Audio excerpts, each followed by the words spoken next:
Hello, everybody. Welcome to our streaming final table coverage here of the Float the Flop Poker Group Quarter K. We are down to our final 9 players here at the final table. Minimum cash here, 600, 6,500 up top. We have an all-in, and we have a call. It is King Jack suited against Ace King suited.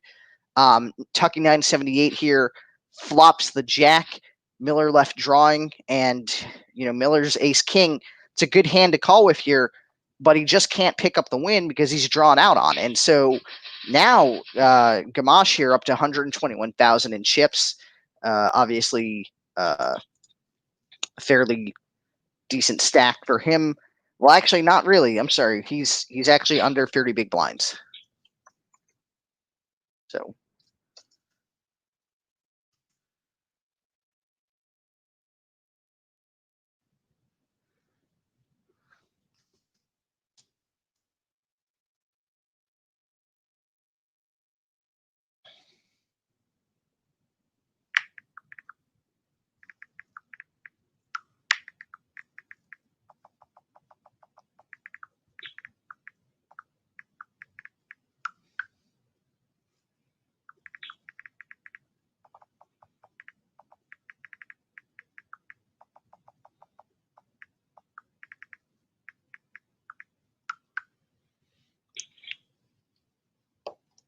So here, pretty standard raise. Everybody folds.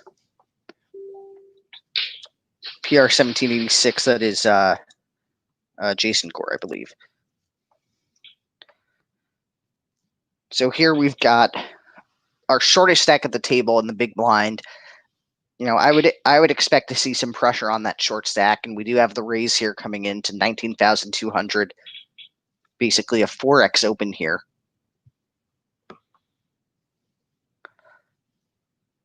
And Willie B. Jr., he has the chips to call here, about 10% of his stack if he makes that call.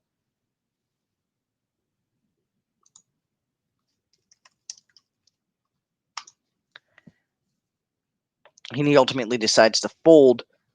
And we see a fold here from Toga 16. Not exactly surprising, right? With this stack, only about 14 big blinds, your options are basically that you either are going to get the chips in there or you're going to fold.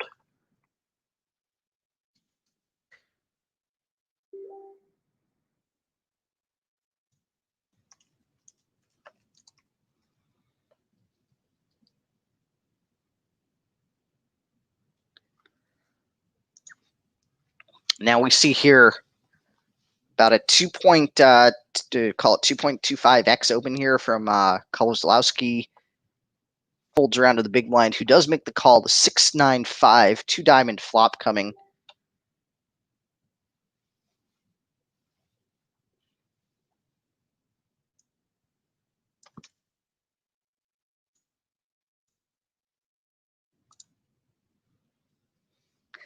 We see a very small bet here. This is under a third of the pot here from Jagway called. Now this is an interesting board because the flush is possible, the straight's possible. About half the pot now being bet.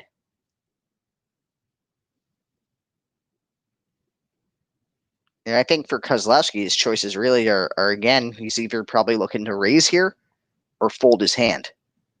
And he does raise. He essentially makes the minimum raise here to 48,000 all in, and he snap calls that off. And the pot is shipped to Kozlowski. They did not, nobody showed anything. This is interesting. All right. Oh, because I think he folded. Wow. And Kozlowski says good fold. So that's probably an indication that he had some sort of a strong holding. Maybe he had the nut flush.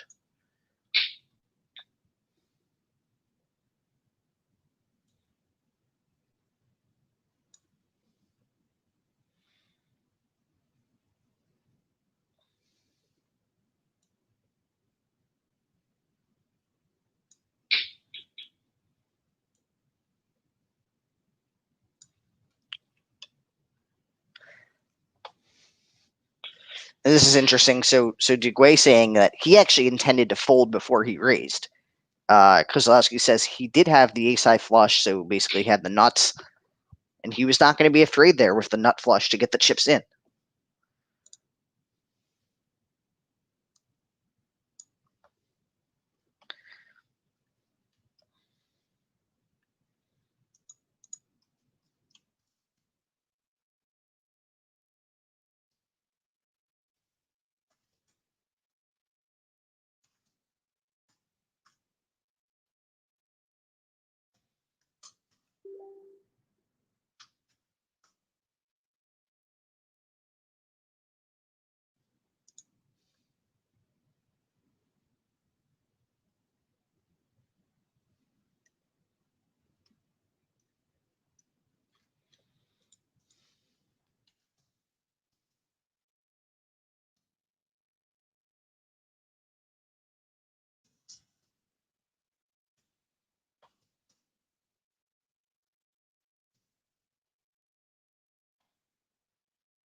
And we see now, so Austin Heckman, right, prolific nip, short stacked down to under under 6 big blinds here.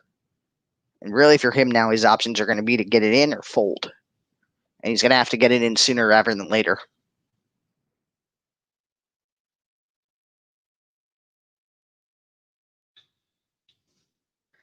By the way, if anybody listening wants to jump in on the stream and provide some color, some additional analysis along with me, let me know. We can add you to the stream.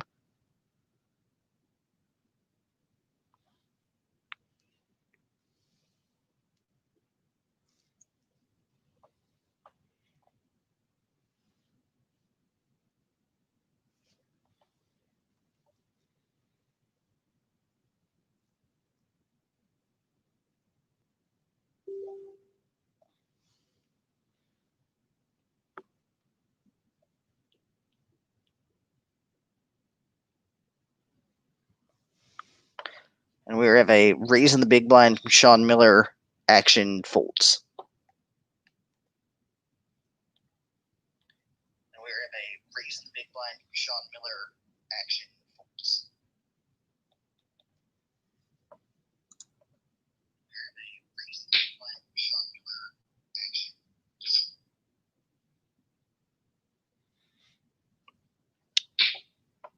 And here it is, the all-in from Heckman. Now, I think he is going to get called here, and he does. In fact, he may get called multiple ways here because Kozlowski with the call. And we have the other relatively short stack here, AJ Palkovich also with the call.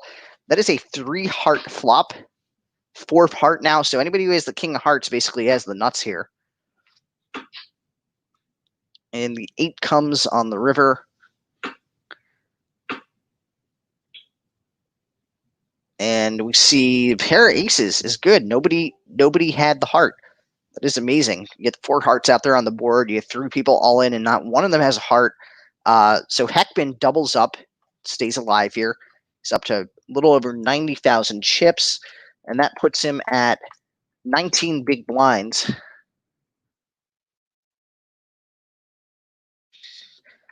Actually, that is incorrect. I'm sorry.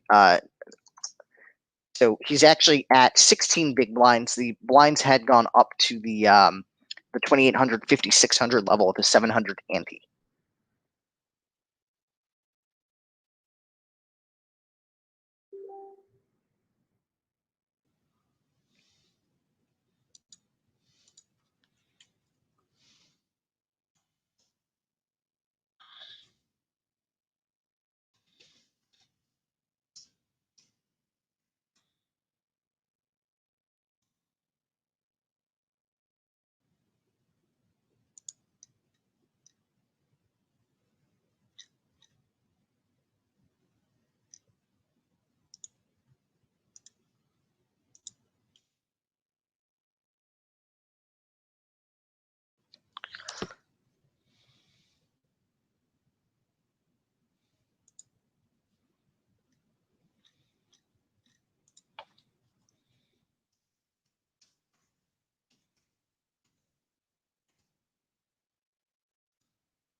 So again, a little boring for the folks on the stream because we're on a break, right? So there's no action. Players have a few minutes to get back into the action here. But as we look at the current situation in terms of the stack sizes, so Sean Miller got a very strong lead. He's got a very healthy stack with 436,000 chips. He's looking at about 78 big blinds. He could essentially continue folding every hand for probably the next 25 orbits and not get blinded out of this tournament. Meanwhile, you've got probably the next largest stack, Jason Gore, about 246.7K. That's 44 big blinds. So you're looking at a 30 big blind advantage for Miller. But if any of these folks double up, they're going to be right on him, right? If Matty Showtime doubles up his stacks, off of somebody, he'll be over that or close to the 400K mark there.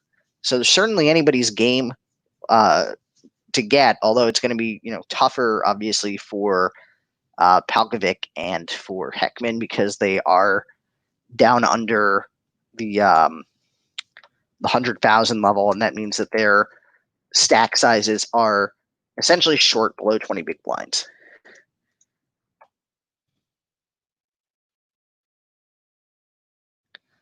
And so I'm also told, by the way, because we are using StreamYard to cast, apparently you guys can't exactly see all of the names in the top because there's a logo over that. So let me see if I can do anything about that. That's fun.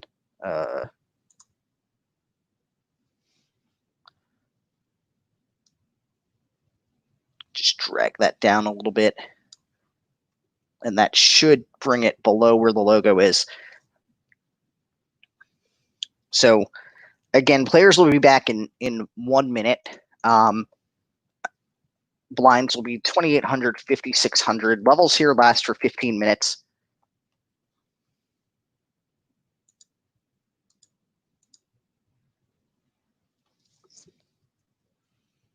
And again, if you are on YouTube, you can ask questions, put your comments in, etc.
So Brandon wants to know how much was the buy-in. This was a 250. 88 people decided to fire at this event.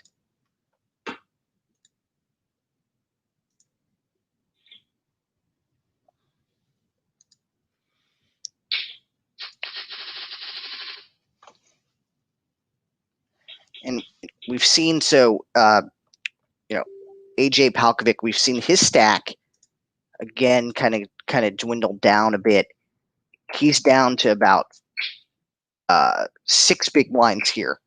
And we see the all-in come from Rob Gamache, folds back to the razor here on the button, and he does fold. Wow, he does fold here. So it looks like he was trying to essentially take advantage of position to raise and steal the pot. That did not work, and he's forced to fold. But he says he's going to call next time, and if that's true, right? So, if he intends to call off, raises next time, well, you get something like aces or kings, you're going to just raise and let him ship it all in, and then hopefully get his stack.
Here's the all-in where Sean Miller with the pocket jacks is going to take down 10 jacks suited. Of course, flopping the flush draw, Miller had to worry about getting sucked out on, but he does not. So now Palkovic has taken 9th place, collects 600. He's now eliminated. Sean Miller has moved up to have an even stronger lead in this tournament. He has 517,741 chips. It's 92 big blinds. And this is an interesting flop. We have the Queen, King, King flop. Now the deuce of spades hits, so there's 2 possible flush draws out there. See about a quarter of the pot being bet out by Gore. We have the call, and the 7 of spades comes on the river. We see another small bet here. This is about 1/6 of the pot in the call, and he does indeed have the trip kings with the 10 kicker, which will be good here. Gore is now up to about 275,000.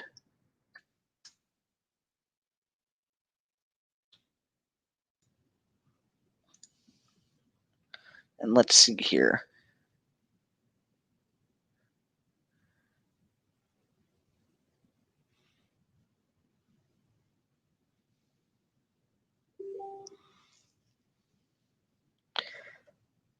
All right, so we've got Duguay and Gowell here. 6 king jack flop. We see roughly half the pot bet here. Gowell's got a fold. And we've got about 15 people watching the stream now. So if anybody, again, if you want to come on the stream, you don't actually have to show your face. We can do audio only. If you have a camera and you want to show your face, you can do that too. I would recommend wearing clothes if you're going to do that, because it could be a little awkward and would suddenly turn this live stream into a porno. But other than that, yeah, not too difficult to join. And we see, again, Sean Miller raising. Everybody folds. He picks up another pot. And, I think with this large stack, Miller's strategy really could be to look at how do you put pressure on the short stacks, continue to accumulate chips. That way, if somebody does double up, he's still ahead, and Kozlowski just shipped it. So we see the limp in from Gore. Kozlowski ships his 90,000 chips in. So he was under 20 big blinds, and everybody folds. That's going to bring him back up to about 20 big blinds here.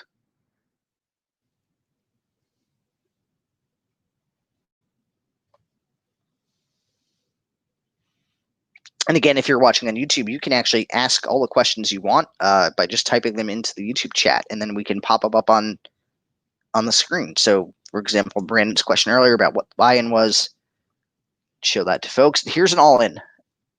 So Gamache ships 121,000 chips into there, and everybody decides they're going to fold. So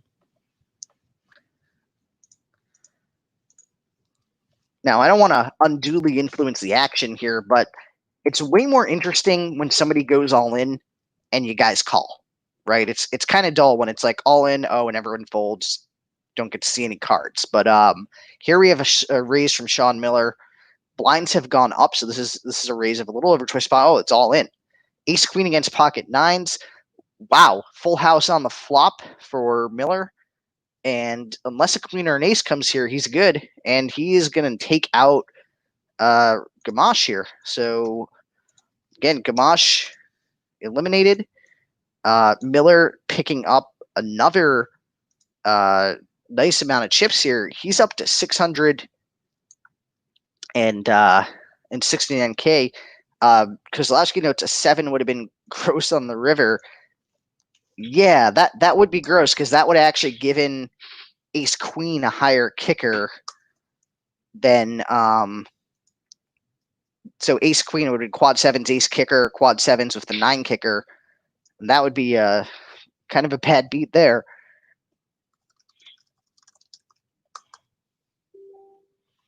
All right, so Sean raises once again. Everybody decides they want to fold. So, hey, all right, we have Bert coming on here. So let me see if we can get him added. Bert, you there? I'm just getting here. Yep, took a long time to get on, but we are now here. All right, so folks, we have Bert on here to come in and give us some commentary. So what do you think about that hand? Ace queen with a relatively short stack of about, I think he had like 20 big blinds or so, getting it all in against the pocket nines of Sean Miller. Well, ace queen was a lot, gets a lot of people out. I say the most likely hand to get knocked out of a tournament with is ace queen. So who's that chip leader anyway now? I know that. So I had a nice run in Manchester where every time I would get it in with ace queen or ace jack, I would get called by ace king or a pocket pair and would never be able to hit the suck out. And after that happened, like 3 tournaments in a row, I decided that if I get ace jack, I'm just going to fold it. And that actually has helped me because I don't get into those ace jack against ace queen or ace king situations and end up getting it in with something else. So here we see a raise from DeGuay. Action's going to fold around to the big blind. DeGuay with a pretty big stack over here. Looks like he's about second in chips to Sean Miller. Oh, we have a call. Stack. So the 6-5-9 all spade flop comes. Now, how sick would it be if somebody had 7-8 of spades and somebody else had like ace jack of spades here? 25,000, half a pot bet. Yep. And he folds. So, presumably he did not have ace jack or ace queen of spades because I think he would have been calling. I'm thinking ace of spades would be, but king of spades probably would call there too. Yeah. And here's the all in from Heckman now, and he really didn't have much of a choice besides to get it in here with that stack. He had basically 9 big blinds, but surprisingly, everybody decides to fold. He picks up like 15,000 in chips. Yeah.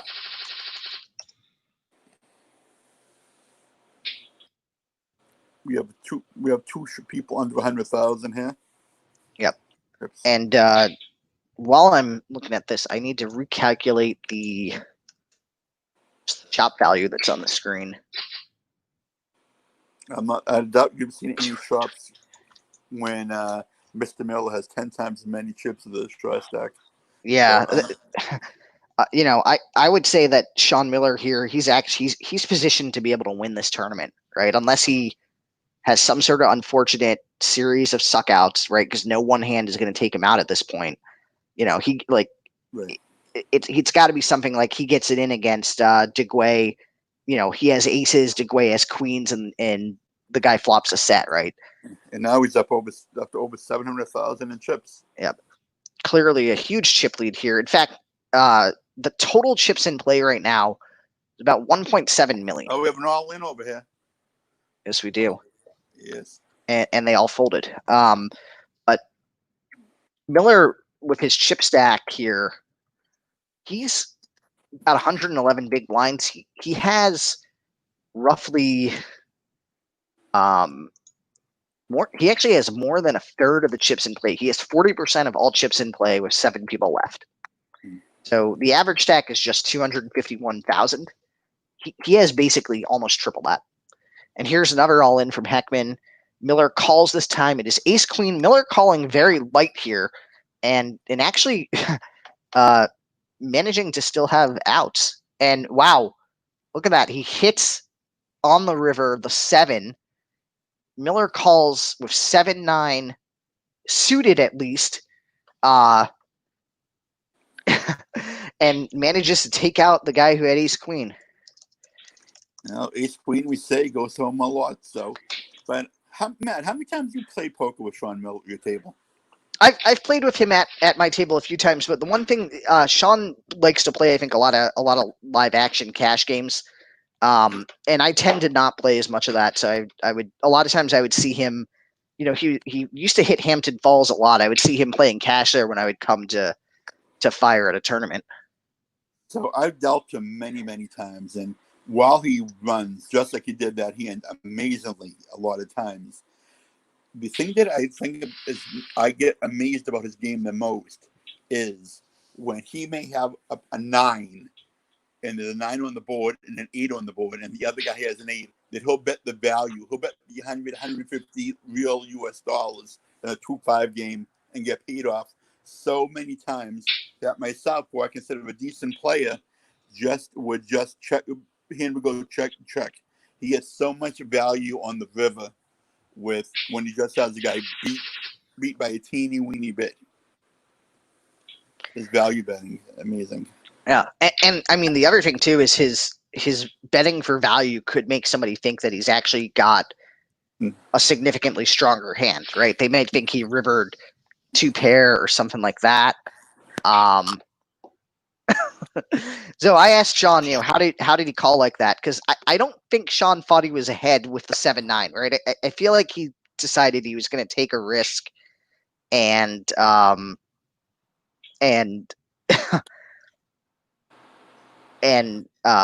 just see if he could get a shot at it.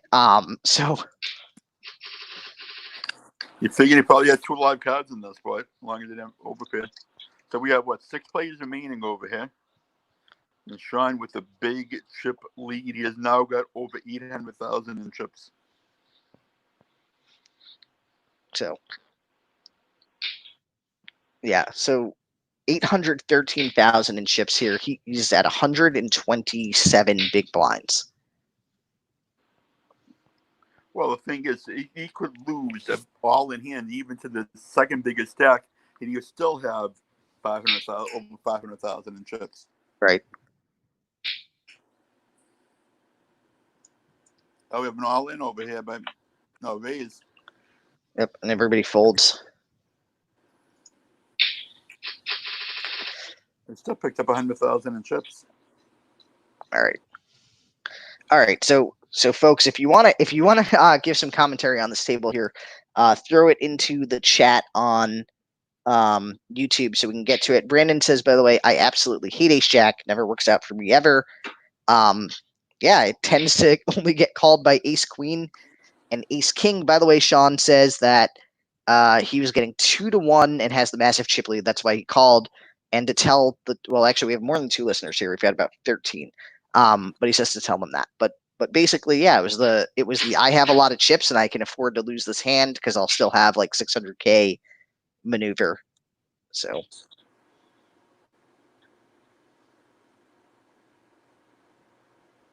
Sean picked up a big victory a couple months ago. And here's another all-in. So Matt Gowl here with about 75,000 chips. He has 12 big blinds here, all in. And nobody calls. Nobody wanted to call him. So now he's moved up to about 90,000 in chips.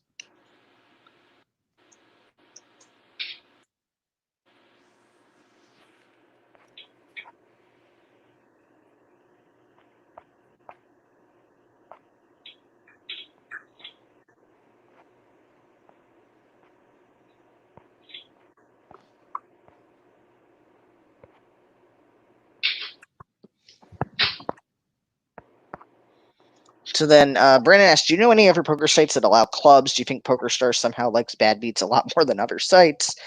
I don't know how to explain it. ACR, you never see half the upsets. So this is back to the old topic of, is PokerStars rigged? So there are some other sites that have like the kind of club type model, like PPP Poker, which is a mobile app. I don't know if ACR has the home game concept, but this idea is that somehow online poker is rigged to cause action or rigged to keep bad players around, and no one can really actually prove it, right? Both Poker Stars and Poker Bros have been certified as actually legitimately random too. So I don't know if it's just that people feel like the bad beats come more because maybe they blame the computer, because it's like in live poker you wouldn't really blame like the dealer. Well, actually people do that. So I don't know.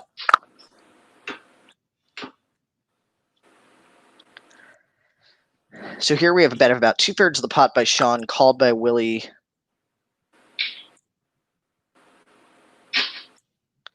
And the 10-8 is going to be good here. Pair eights for Willie. So Sean now below 800,000, but still with a big chip lead. Yep. I mean, you combine any of the other two players together and he still has them covered.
This is an action board here, and Willie bets and everybody folds.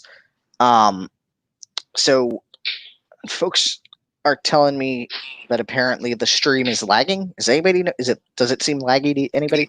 Yeah, because I'm commentating. When you're commentating what's happening, I'm seeing it like about 3 or 4 seconds later. All right. So let me see if I can. Yeah, I see what you're saying here. Let me see if I can fix that. I'm gonna have to restart PokerStars to do it, unfortunately. So let me hold on for a second here.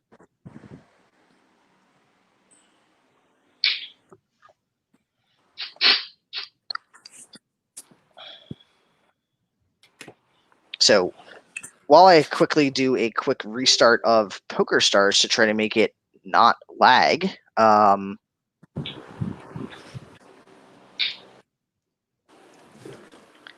and we can see Bert walking around his house here. Again, But charge my phone. Have yeah, you gotta keep Watch those things charged up. Yeah. So let me. Yeah.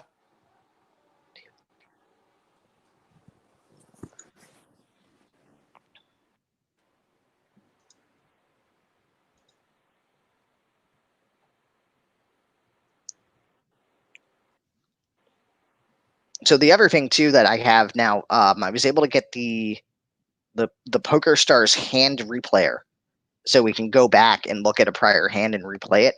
However, I think that hand replayer app, or maybe that version of the app, one of the settings for the graphics was causing the system to lag. So hopefully in the next 30 seconds or so, I'll have that final table back up for everybody.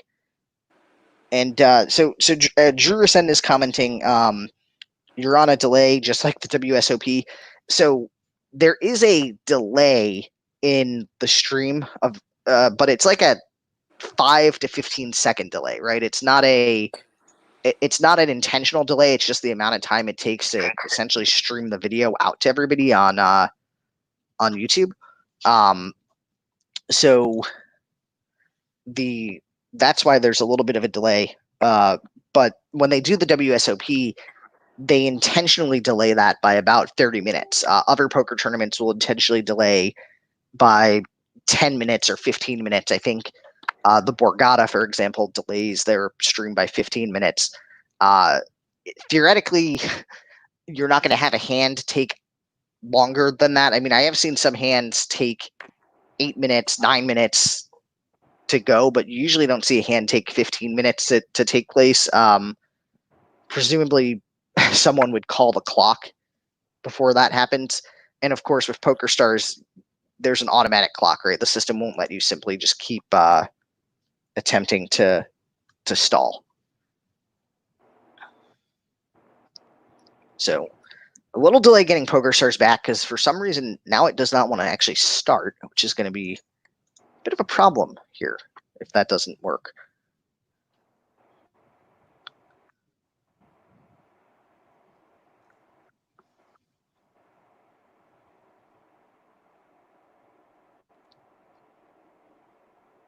And then Brandon S saying, no matter what stream, there will always be a delay. Yep, there's roughly that 10-second delay or whatever that you'll encounter.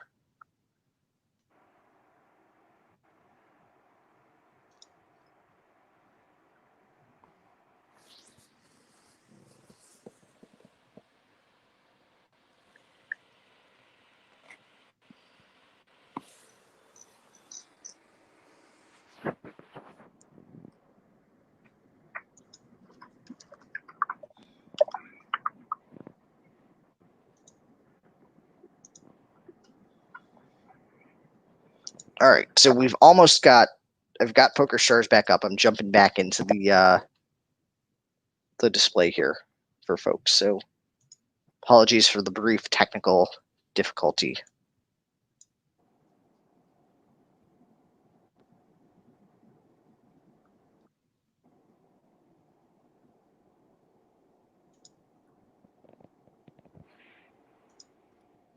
Have we lost any plays since this has started, or we still have the same thing?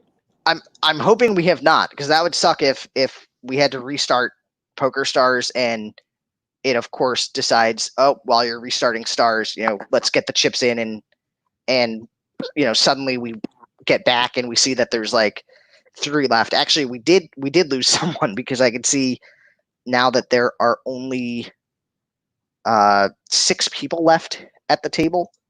So no, we have 6 left. Yeah. So clearly somebody got knocked out. Let's get back over here. All right. So it looks like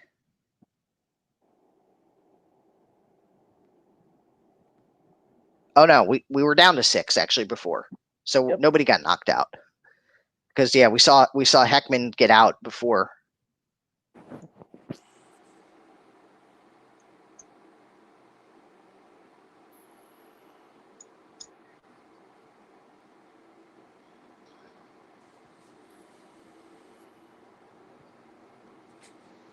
Actually, it looks like we're down. Are we down at 5? No, 6 still. We're still at 6.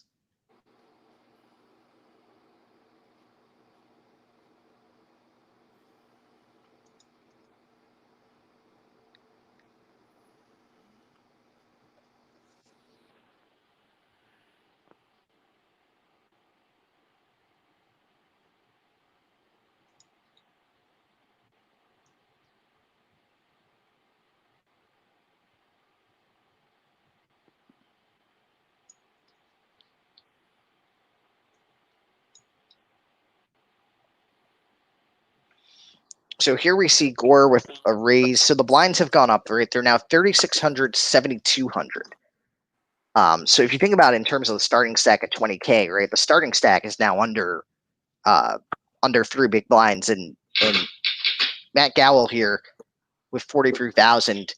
He is not in good shape. He's down to 6 big blinds.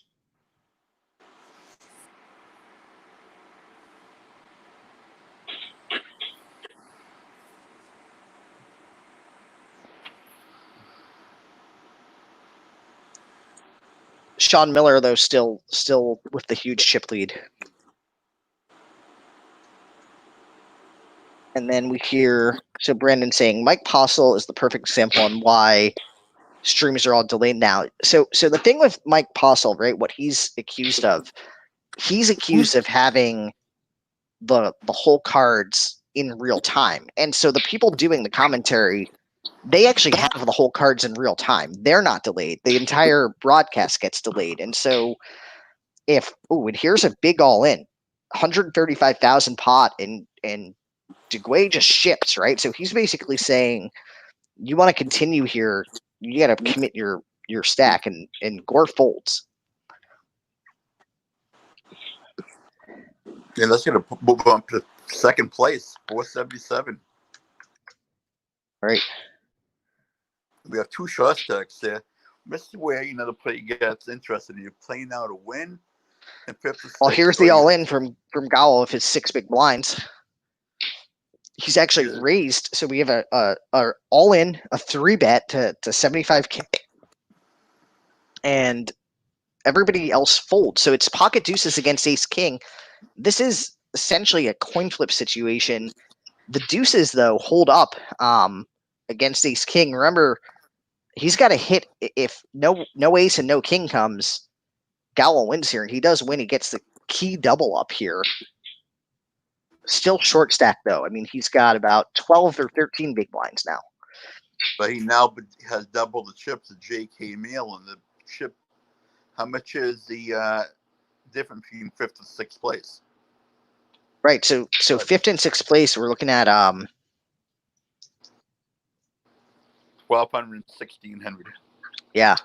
So and $400. Want to check who had gone out. So it was Heckman who had gone out in 7th place.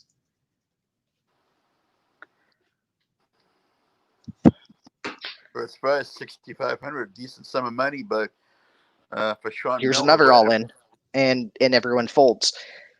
And Sean Miller had a big cash in the Foxwood Champion a month or 2 before the coronavirus hit. So, but he's one of the few people who actually plays full time for a living and actually supports his wife and his girlfriend and his daughter. So,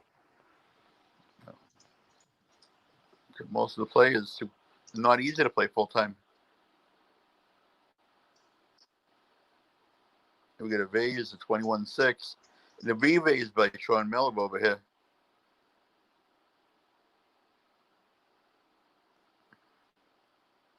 It folds. As Sean knows that Jake probably who's second to Chip, probably does not want to battle with his big stack.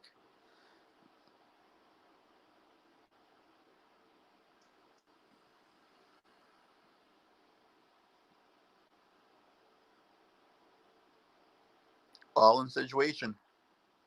Yep. And it's actually an all in, a re-raise all in. Interested to see if Sean folds. Will yeah, Sean could have gone for the double knockout, but this is ace queen against ace 6. Yeah, Kozlowski not in good shape there with ace 6, but he was so short stacked. I think any ace he was getting it in, and he just happens to run into ace queen suited. So now he is out. And man, he Showtime just picked up an extra $400 and now guaranteed at least fifth. Yeah. But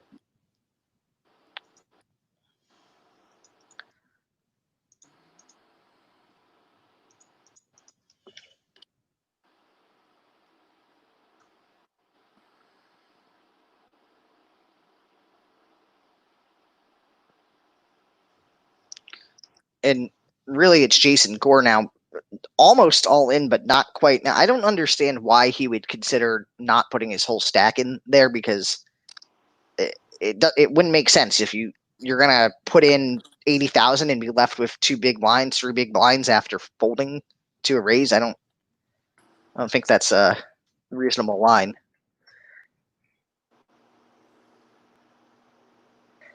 The other thing here with these shorter stacks, right? Miller can pressure them by making relatively small raises, right? He can open to a min raise, 2.2x, 2.3x, and he can induce folds because people aren't going to call to try to chase and then have to fold to any C bets on the flop.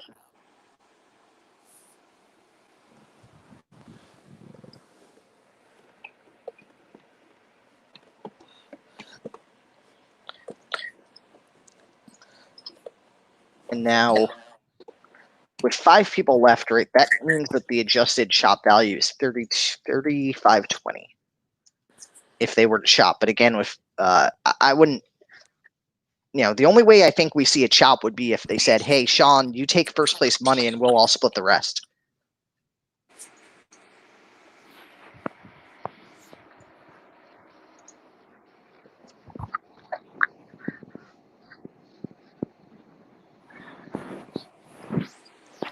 And then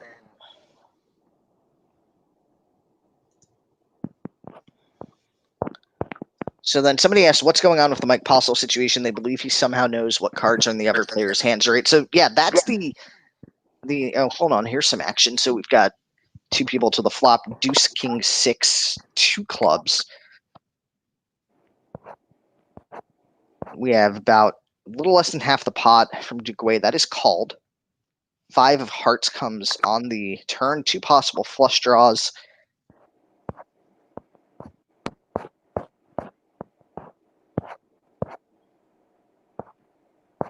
And a 6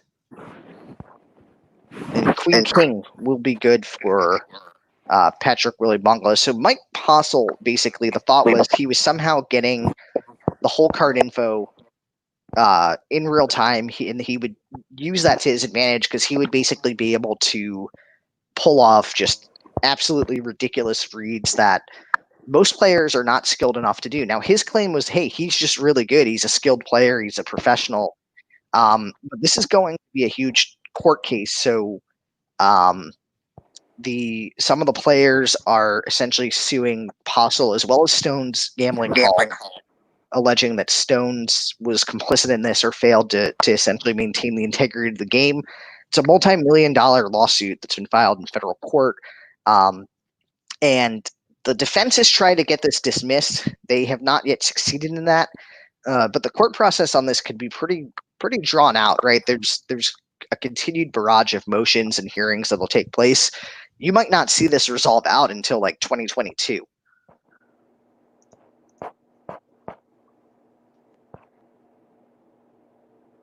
Your raise 21-6 by Willie over here. Once again, the entire table decides to fold.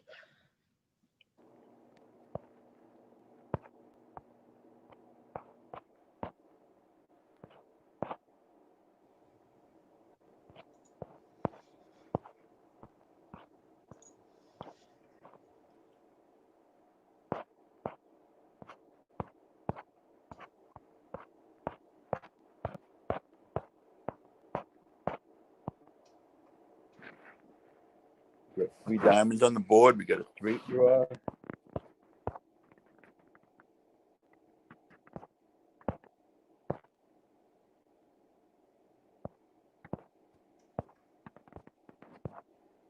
And the 4th diamond comes, making 9 of diamonds good.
All right, so here we've got the blinds up again, 4,000, 8,000, the ante now 1,000.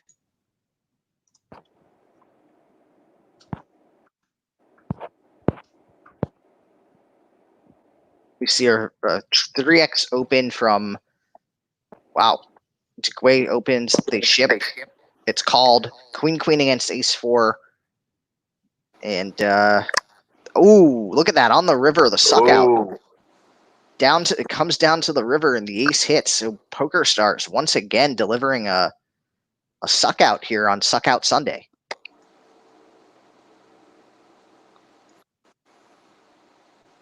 And two of the small stacks have gone from 100,000 to 200,000 now. Yeah. But Sean still has over 800,000. Nobody's put a dent into the lead. Yeah, but way down to 140,000, and that's less than 20 big blinds for him. And Matt Gowell going, I hear this site is rigged. Well, apparently it's not rigged, but we just witnessed it here with about a 4.5% chance to win the hand on going into the river. He pulls it off.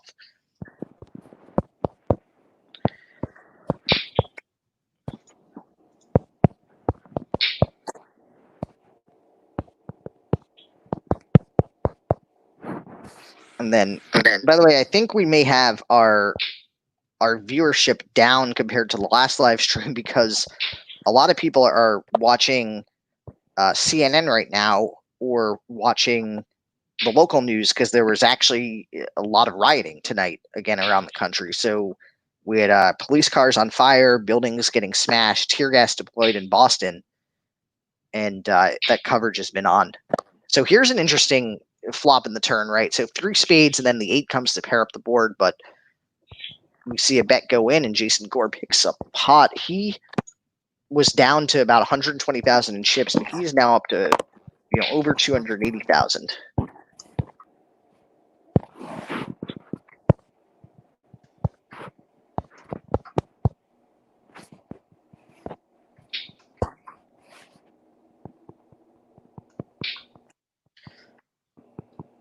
Here we actually see a lot of players limp. We have another all one suit flop, 9 ace king all clubs.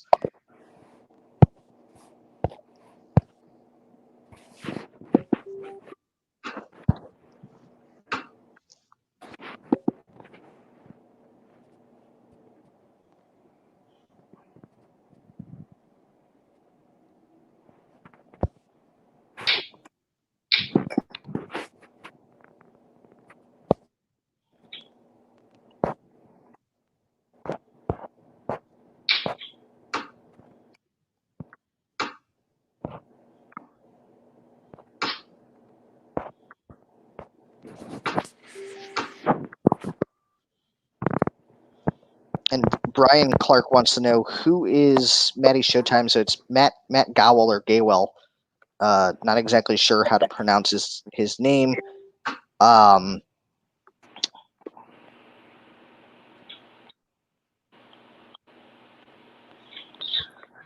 pot for So Jason. look at that. Queen is good. So, Gore has done a nice job getting back up to a decent sized chip stack. 41 big blinds now. Still, though, well short of Sean Miller, who is finally.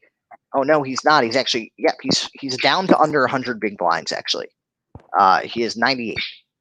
All in over here. And here we go. Dugway all in. So will Miller make the call? No, he folds. So it looks like that was another raise from Miller trying to essentially probably steal blinds, steal the pot. Did not work. Dugway raises him.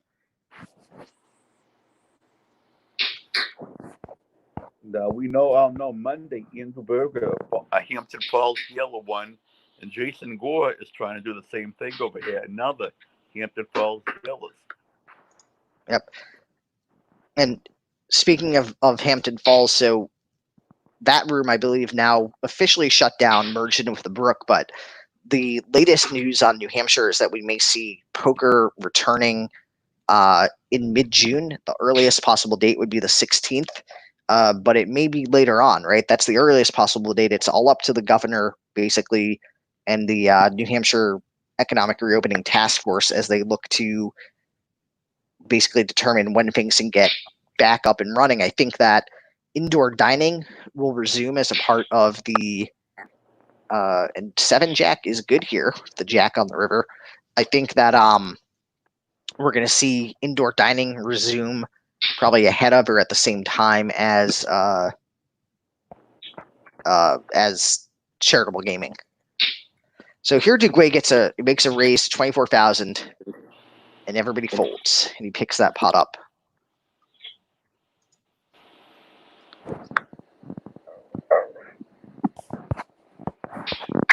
So here we go. So Matt Gowell says it's pronounced like towel with a G. So Gowell, basically. That's how we say his name. Chris Carney wants to know who is Sean Miller 451, the chip leader. That is Mr. Sean Miller. He's got to be trolling because that should have been obvious, but yeah.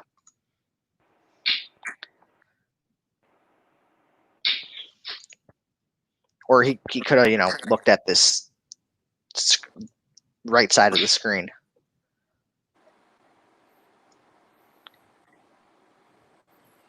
Well, that did not work as intended.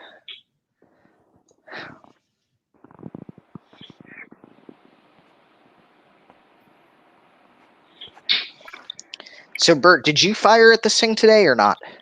No, my dog. I don't fire too many. I fired at a Omaha tournament today and had a big chip lead and booed all in one hand. Yeah. So just looking at a few names that exited. So Andrew Berger, 68th place. Jim French went out in 67th. Saw KGB 17 is Adam Johnson exited in 46th place. We saw myself exit in 33rd. We saw Scott Gilman exit 24th.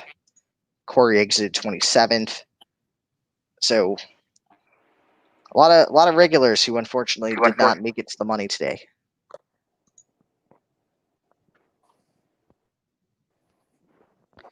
And here we've got a huge bet. This is a huge bet from Gore, 200K. And it looks like, so we see Willie B show the 10. So he had an open-ended straight draw. He decides to fold and not risk really his entire stack to try to chase. And that's probably the right move there. So, and then we've got Brandon S saying he's being a bully with all those chips. I'm not sure who he's talking about, if he's talking about Sean or he's talking about Gore, but I mean, essentially at this point in the tournament, if you have the big stack, you want to put pressure on the shorter stacks. Yeah, at the moment, there's really no short stack. Everybody has at least 200,000. Well, Dugway is a little bit shy of that, right? But right. Yeah. Of course, the blinds will soon go up, so that'll put a damper in things.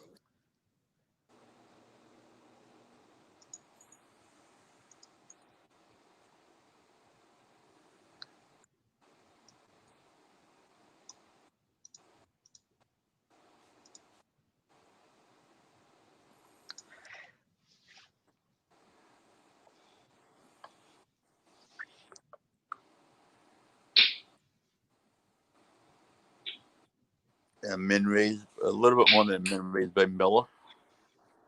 Like 1.2 times. And he gets 2 callers. And probably if these guys check, he's likely to fire a C-bet here.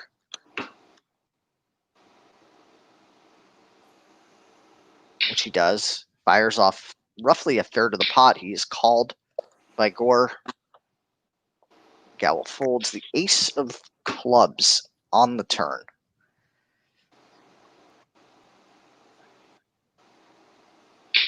Miller bets about a little more than a quarter of the pot. He does get called, and the deuce of hearts comes on the river.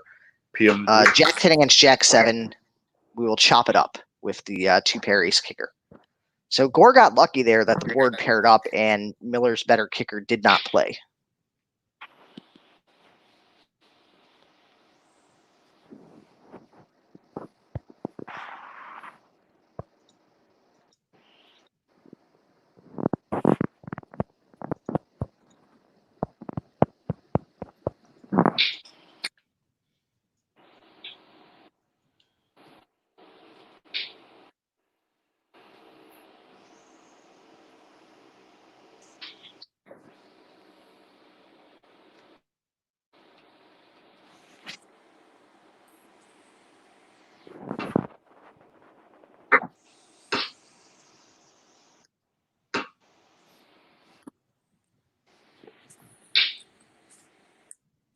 So, Matt, I'm running a special tournament tomorrow afternoon named after the 2 Brents. What do you think of that? Brent Campbell and Brent Bergeron. Are in what? I'm doing a tournament, and Brent, who plays a very good player, plays every Friday and Saturday in Hampton Falls. Has 1 day off a week if he's working. So I'm doing a tournament in his honor, and also Brent Bergeron, who I've never met before. So I figured to call it 2 Brents. 1 o'clock, $66, 10K, 10 minutes. Don't miss it. Well, I'll be missing it because I'll probably have 9 different conference calls to attend to tomorrow. So I'm calling sick, but anybody out there want to play? In fact, yeah, as we get back to the business week, I believe tomorrow I have 1, 2, 3, 4, 5, 6, 7, 8, 9, 10, 11, 12, 13. I have 14 meetings or conference calls between 8:30 and 4:30 tomorrow. Will I be attending 14 meetings? No, because what's happened is actually there's some time slots where I'm in 3 different meetings at the same time, and I'm going to have to choose one. Okay.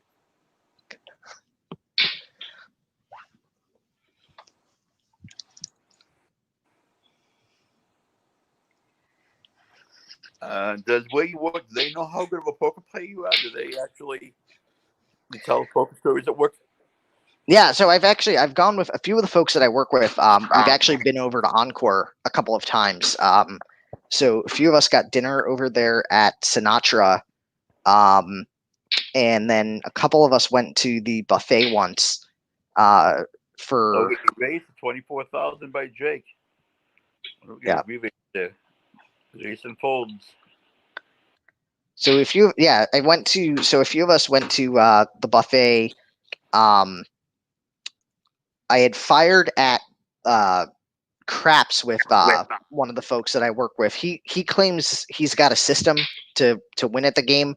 That system did not work. So every bet is against you. I mean, some a lot less than other ones. We bet like odds. You might get down to 1.2, 1.3 again percent if it's a high raise Yeah. Or 10%, or any 7, or the red members. Yeah. Well, I did have a nice craps session. So I took a cruise in October, and they had craps on the casino there on the boat. And I did fire at the crap soup. I bought in for I think $140 or $160. I cashed out with 4,000 something. There was just a woman went on a huge heater, and I ended up with a bunch of money. So the cost of actually going on the cruise was basically covered multiple times over by that. And then because I gave essentially so much action to the casino doing that, I then got a coupon from them to take another cruise for free. Nice. So, which unfortunately was canceled due to COVID. So that didn't get to happen. The first time I played craps in a casino, I was 11 years old. I snuck in and stayed in one in Puerto Rico with $30, paid up to $1,000. Worst thing that ever happened to me. Beginner's luck. That's a good run. 11 years old. So, by the way, our blinds have gone up again, right? We're now at the 4,500, 9,000 level with a 1,125 ante. So players basically every orbit, right? Every orbit of the button, they're giving up 19,125 chips. Here we see a kind of a suck out here where Gore picks up a pot. And Jason now clearly second in chips. As someone with a Shaw stack maybe 20 minutes ago. Yeah.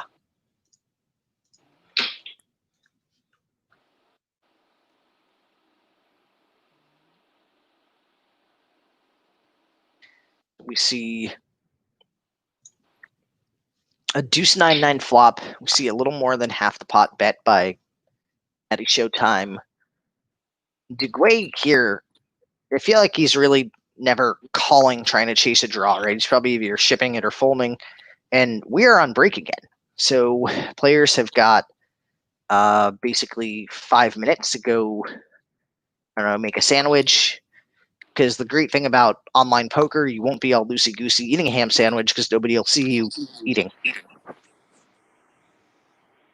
Plus, to make a mess of the chips.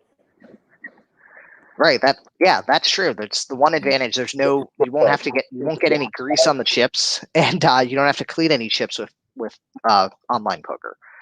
One interesting thing for New Hampshire when they get back to having casino gaming activities, there is going to be no tableside dining. So people who want to eat something are going to have to move to another area to eat. The Brook actually was not going to have tableside dining as the new owner, CEO, is against it, saying how it causes germs.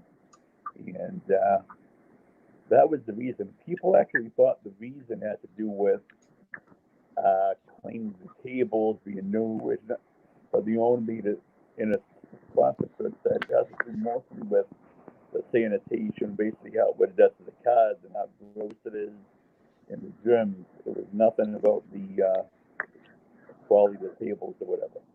Yeah, well, it's interesting because some of the premium poker rooms out there, like the Venetian, have pretty strong tableside dining. But I think the challenge is the foods that people kind of just pick up and eat with their hands. Those are what really cause the problem. Like somebody who gets a chicken Caesar salad tableside, they're using a knife and a fork for that. It's like the people who are getting chicken fingers in pizza. Personally, if I eat pizza tableside, I actually use a knife and a fork, even if it looks ridiculous, because I don't feel like touching. Some of the chips in the New Hampshire rooms are quite evidently not clean, and hopefully that gets improved upon as the rooms look at enhanced sanitation with COVID.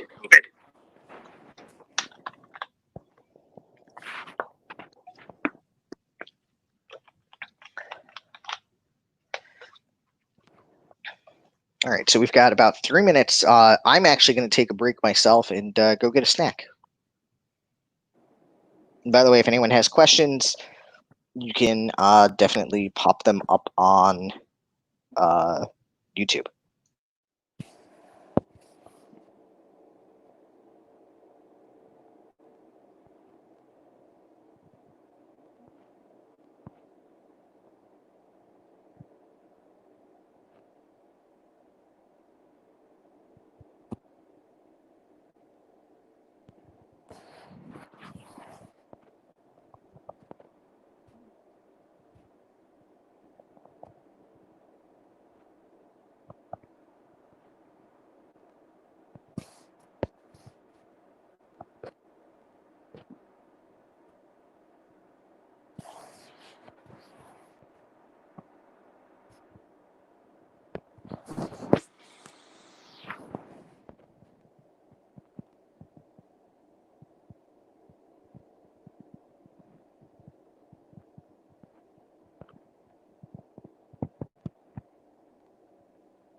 All right, so for those who tuned in late, we are at the final table of the Float the Flop Quarter K. We're about a minute away from resumption, down to our final 5 players.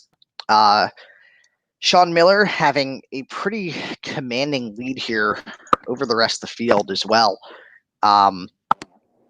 Again, his chip stack basically is over 42% of all chips in play, right? So the average stack 352,000, and he's got more than double that.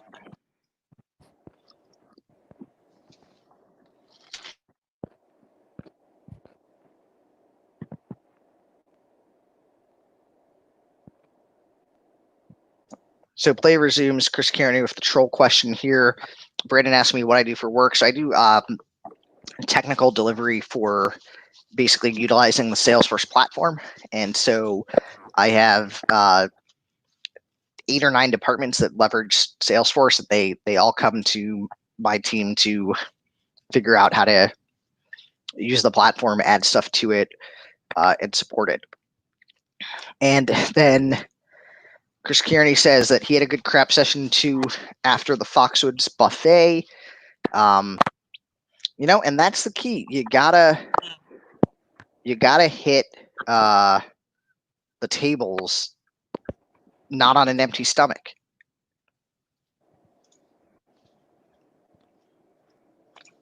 And I hear apparently the Brook now has a chip cleaning machine, so that's good news.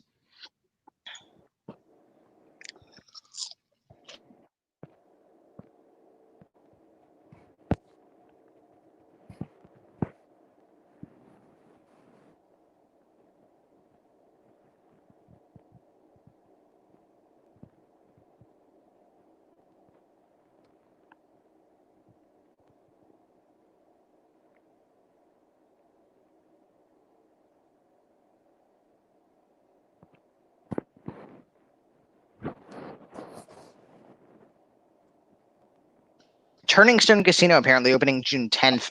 Bird, have you ever been there? Yes, I was there actually because I had a business significant yacht, and I would go there after work about 4 or 5 a.m. I was working 9 to 5, 9 a.m. to 5 a.m. Then we'd go Turning Stone every morning from like 5 to like 10, and then go back to work and never sleep when I was drunk. But it was about the size of Hampton Falls. It was so small when it started, and now it turned into a gorgeous place. But I was there probably the first week they were open, probably like 25 years ago. Yeah, so I had a friend who had a wedding actually in Verona, New York, and our hotel turned out to be practically across the street, or it was kind of like a highway, but it was right by Turning Stone. You could look out from the parking lot of the hotel and see where Turning Stone was. and I did not realize there was a casino there. So then, like, I saw this tall building which didn't really fit in place in the middle of upstate New York, and I'm like, I wonder what that is. And then I'm finding out, oh, it's a casino. So I'll go check it out. I fired at the poker room there. Played some cash poker for a little bit. I think I ended up making like $80 in a couple hours there. It was a pretty typical 1-2 game. I actually took one of my employees there, and they had a bad beat jackpot. They had the same one for stud and hold them. It was like $80,000. They got hit the week before. It was this amazing stud high hand. They both had straight flushes on 6th Street. I've never ever seen that before ever. On 6th Street, 2 straight flushes and hold them. So stud. So they each had 2 different straight flushes and got paid nothing as a bad beat was set like a week before. That was a bad beat for them.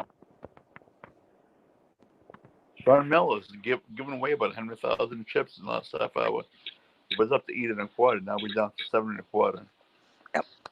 But Jake Green's down 50,000. Just reading 50 Secret Service officers were injured in car bombing and stuff in Washington. Yeah, there's a lot of breaking news, but I guess so the National Guard has now been deployed in downtown Boston to essentially try to restore order.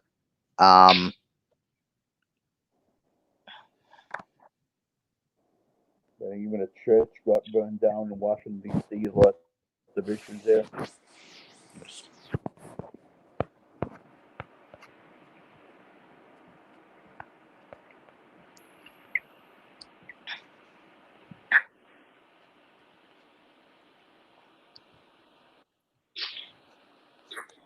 Man, Showtime was Ace Jack, one of the best favorite. And Ace Jack is good against pocket 3, so he gets it in from behind, and he manages to run out. He flops top pair, top kicker, and the Jack on the river was really not even needed there. But that brings Matty Showtime up to who was actually very short on chips at one point. He's up to over 351,000, 39 big blinds. And Jason Dubois is up to 450 now, so the 2 shot stacks have improved. Yep. Well, Jason DeGay, Mr. DeGay had a lot of chips at one point. Yep. So DeGay is gone, and that will change the chop value here. Again, though, with the huge lead Miller has, I don't think we're going to see anybody decide to chop this up. But so 4th place, we'll get 2,000. Next one out, we'll get 2,000. Yep. Not a bad payday.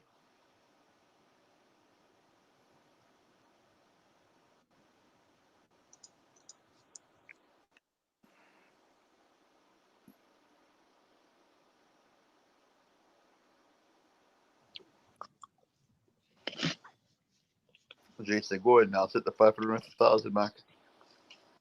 And he's closing in. Is he closing in? Sean Miller now only 200,000 behind him. Yeah.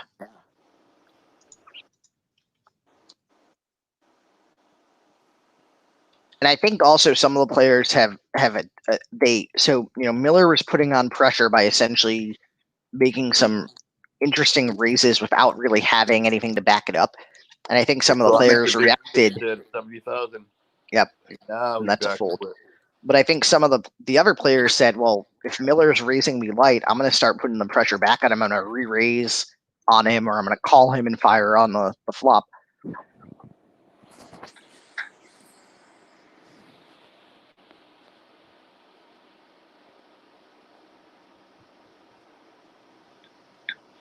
And soon, the next blind level that we'll see too is gonna bring us up to see some of the stacks have a little bit more pressure.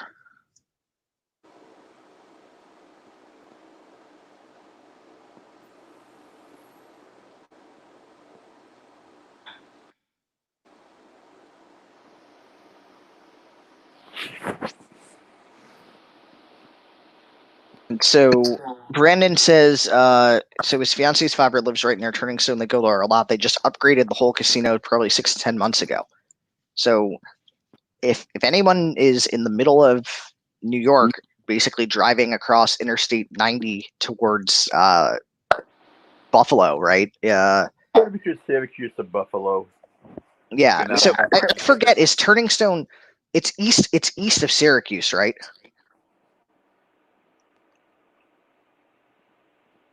Yes, that sounds right. It's So yeah, Turning Stone it's east of Syracuse, just west of Utica, New York. So from the Boston area, I guess you could drive there in about 4.5 hours.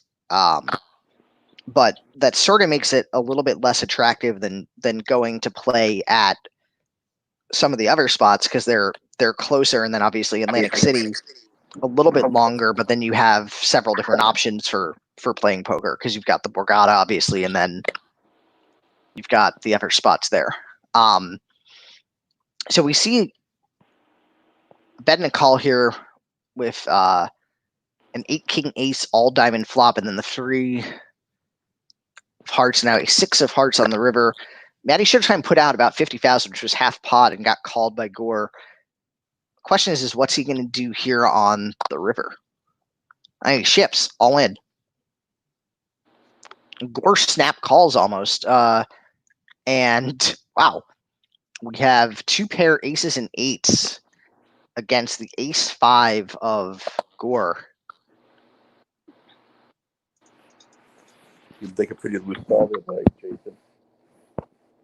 Yeah, I would argue there was a loose call prior to the flop there with that, but now we see Willie B all in about 184,000 chips, and the entire table folds.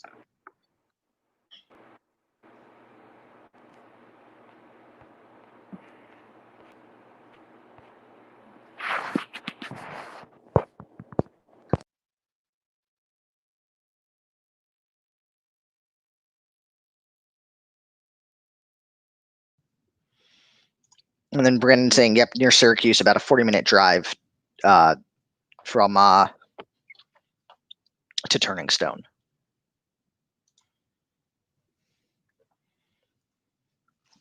And it'll be interesting. Massachusetts, the 3rd worst state in the country with regards to COVID-19. No plans to open up casinos until at least July at best.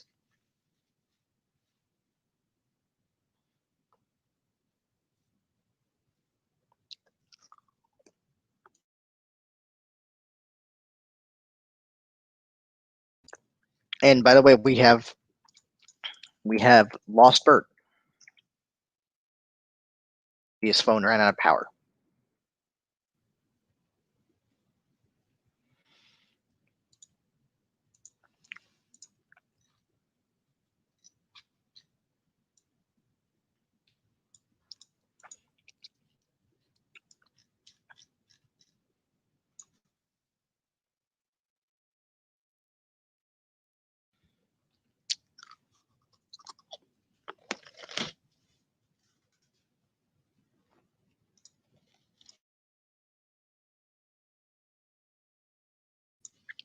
So here, 3 ways they get down to the river.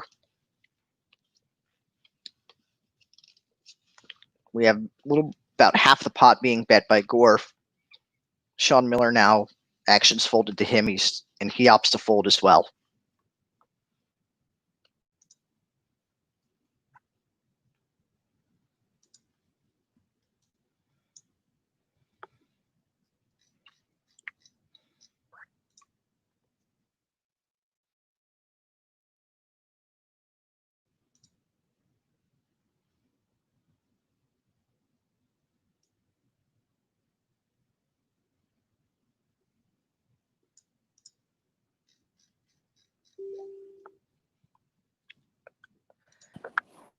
All right, we have fixed our technical challenges, and Bert is now back.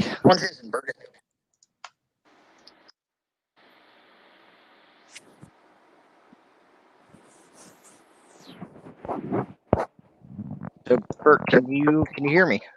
Yes, I can. All right, there we go.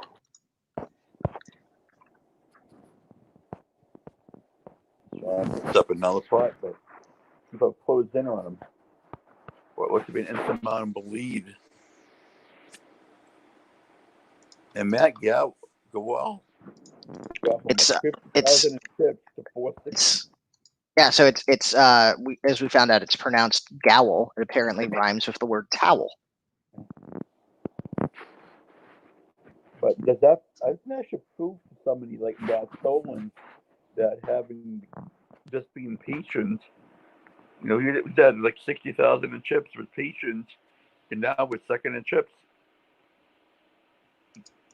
you don't have to get it all in. And that's the advantage when you go into a final table with a lot of chips. You have the flexibility to decide, I'm going to fold, I'm going to wait for a better spot.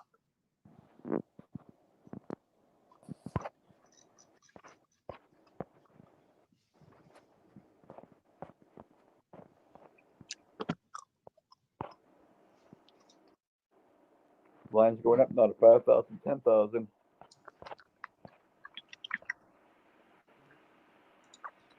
So at this blind level now, the ante is also up to 1,250. So every orbit is going to cost 20,000. Yep.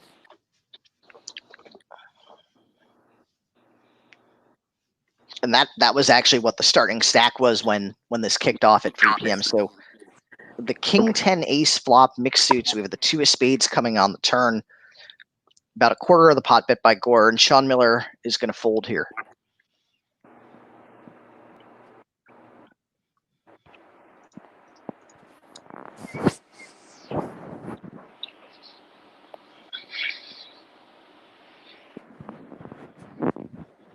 And Jared Paulino is cheering on for Willie B. If anybody wants to come rail for anybody, feel free to chime in on the YouTube chat. You can post your comments, post your questions.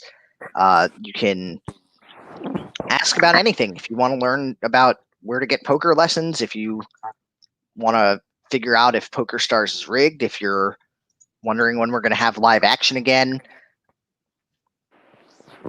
Jared Paulino also, not only a former Hampton Falls dealer, a former Hampton Falls foreman and started there about 5 years ago. He was like the boss.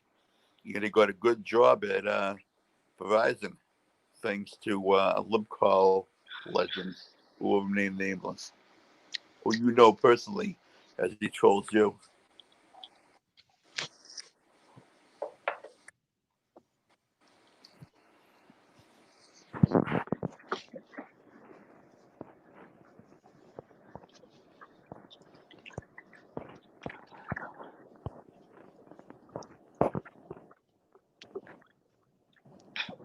So now Patrick Willie Bonglow's stack is the shortest stack at the table. For about 164,000 chips. He's down to about 16 big blinds.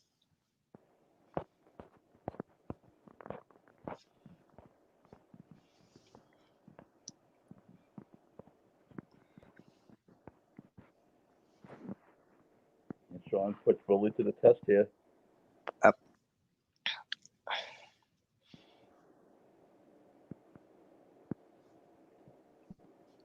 And Willie calls him.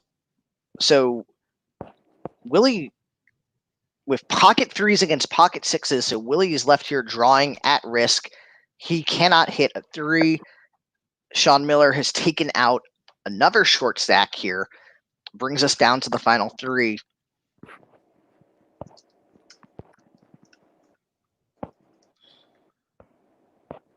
And basically, we had Maddie's and Mr. Gore's chips together. They'd be basically about equal, Sean's. Yep.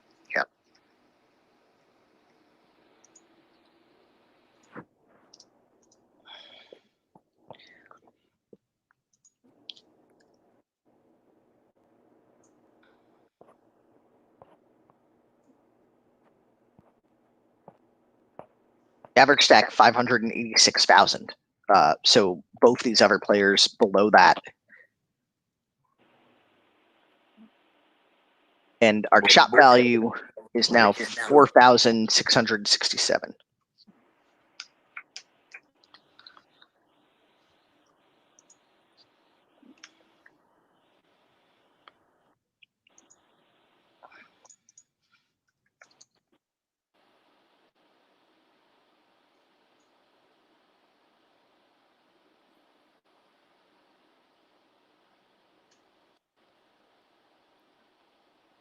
And wow, look at that. Trip 7's good for Gore here.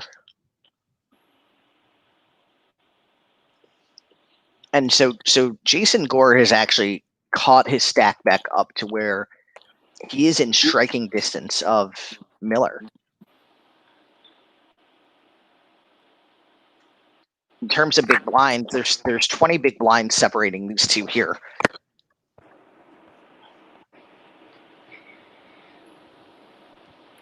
So third place is 3,000.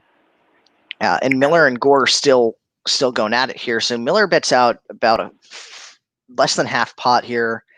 And, Gore's got a fold. So now Miller back up to over 850,000 in chips.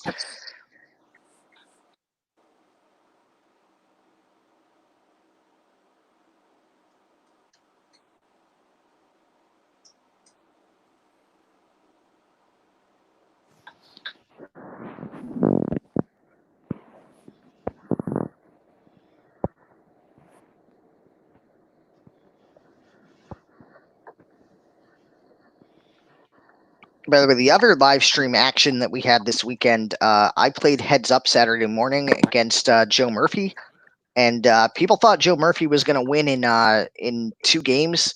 That did not happen. It went to 3 games, and I actually beat him.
And so about 2/3 of the pot here bet by Sean Miller. He's called by Gore going to the river.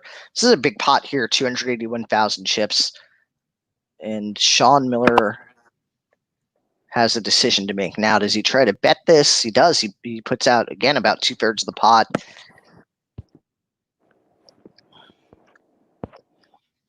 Now, for Gore, this would be about half his stack to call here, and he calls. And it's no good because that is a straight. Straight to the king for Sean Miller. He's up to 1.1 million in chips. So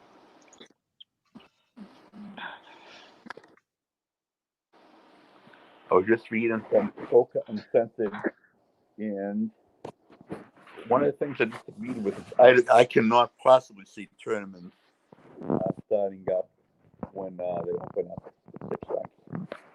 well, it will be interesting because there are players that they want to play tournaments and they're only going to come in if there's tournaments running. So I feel like Six Max has run before at Hampton Falls, and Cheers in Salem when they were open used to run it every Sunday, and obviously you don't make as much revenue Six Max, but it's probably better than not having those customers in the building, right? Because if they come in the building, the problem's going to be is they only open up with 25% capacity, probably 50 the most. I'm thinking probably 25 at the beginning, and they'll want the 25% to be playing what revenue. Because just say if the book need capacity, or they say will be maybe 400 or 500 people are filled, it means they'll allow 100 people. The biggest profitability is cash, the racetrack, which is a huge profit margin, and the pit games.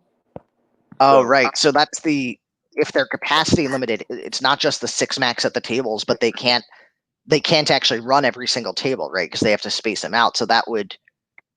that could hinder trying to run tournaments, which And that's what I'm saying. The difference is not if they could let everybody come in and they had no maximum capacity. Yeah. No, because of COVID, then they would run as many every table they could do would be six max. You Right. know, at the beginning, with the number of players allowed being cut way back, the first priority is probably, believe it or not, the Facebook. I would think Facebook, sportsbook, Yeah. games, cash. That's by far number 5 on the list tournament.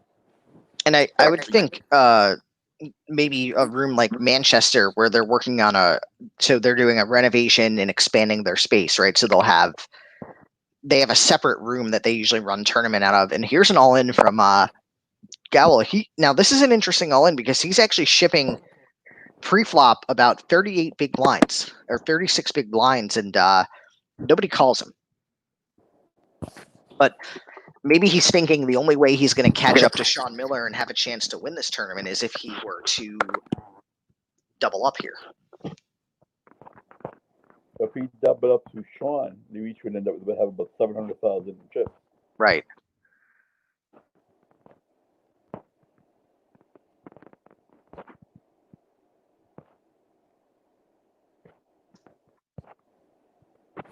Sean said who started off the tournament pretty slow.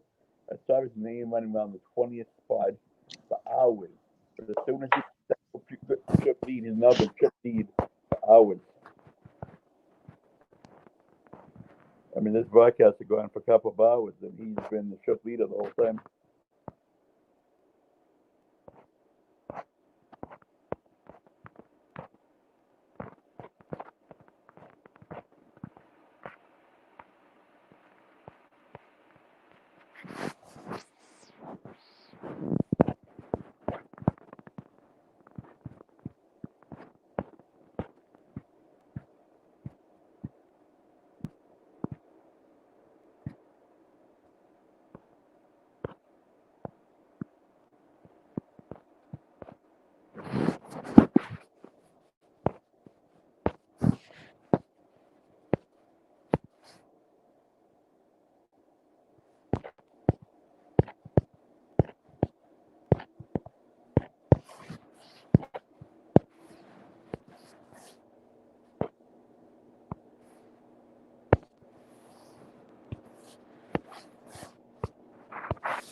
Hey everybody, welcome to tonight's action. Oh, I have.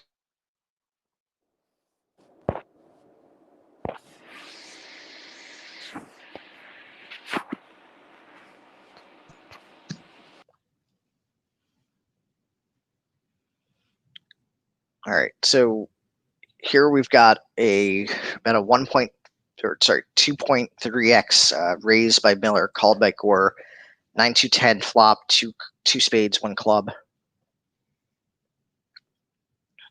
Another 9 here, 9 of hearts.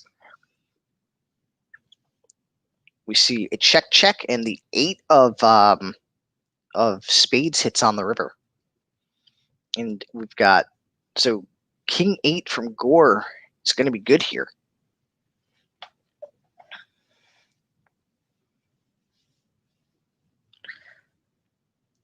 And once again, we appear to have lost Bert again. So perhaps his computer or phone is out of battery. Hopefully we'll get him back soon.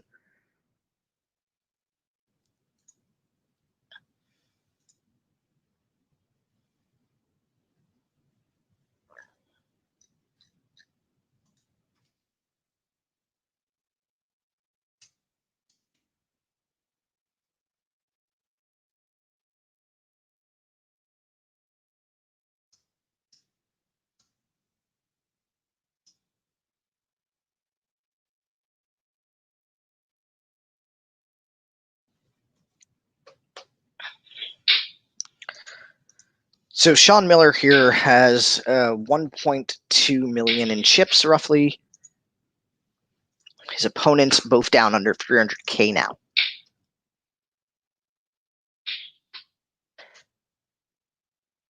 So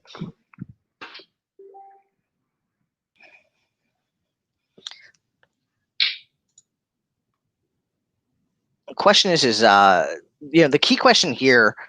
So Sean is clearly in a position where he could win, right? He has a clear chip advantage, right? You combine together the other two people's chips, and he actually has double that, right? He's got more than half the chips in play. And for him, he can basically be essentially patient, try to attack their shorter stacks, and continue to slowly accumulate chips.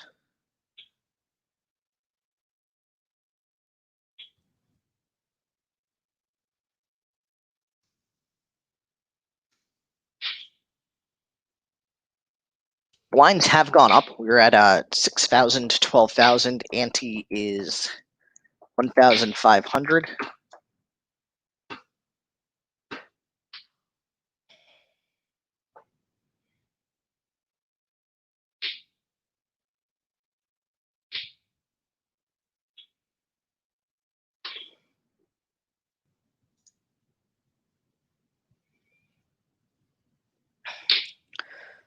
Carl wants to know, how did I bust the 250? Had a decent stack for a while. Super unlucky, I'm sure. So ultimately, I ended up short stacked. Decided that any two suited broadways, any two connected broadways, and any pocket pair was going in, which I did get in. Unfortunately, ran into pocket kings, and the pocket kings were obviously way ahead and held up. So that sent me out of the event. There were definitely a couple of hands where I was drawn out on, but the good thing was that those draw out hands didn't cripple me badly until that last draw out brought me down to like 16 big blinds, and then you don't have a lot of options there. And ace king looks to be good here, and it's actually a nice sized pot, right? 200k chips there to pick up for Gort. Put some, a good 10 to 11, 11, 12 big blinds ahead of Owl.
That was an interesting one. The queen deuce, good for Sean Miller with 2 pair coming through. We've got him against Gore here. Ace 5-3 on the flop. And another pot here going to Sean Miller.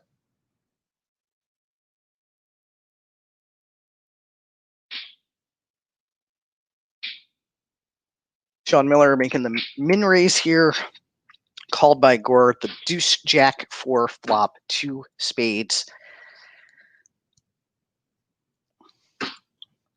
Check, check. We see min bet and a call. Min bet by Gore, called by Miller. Another min bet here. Sean's probably calling this, if not raising.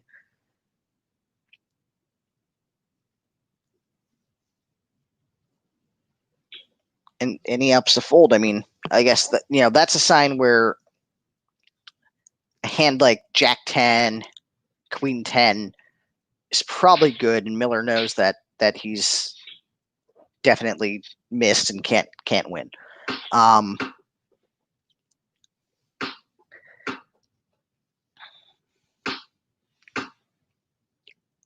here, maybe these guys are going to check this one down. No, we see, wow, that's an overbet, right? Almost double the pot from Gore. Miller folds.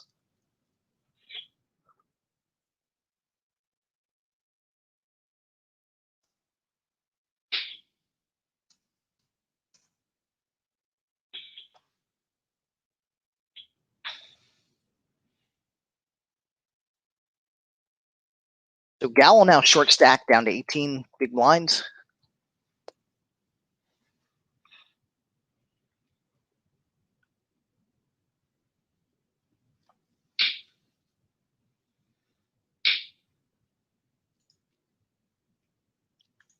We got a question from Brandon. When is the next big game like this? I'm not sure.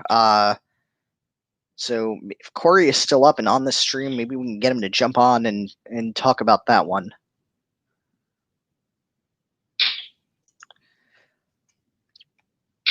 So Gore limping in here on the button. Gallo folds. Miller just checks, fires off about a third of the pot here. Miller calls. We have the 8, 9, 10, queen here on the board. 2 possible flush draws. King of hearts on the river. So this is an action one. Queen 8 and Queen 8. So they're going to chop it up here. Both of them having top pair, mediocre kicker turned into 2 pair.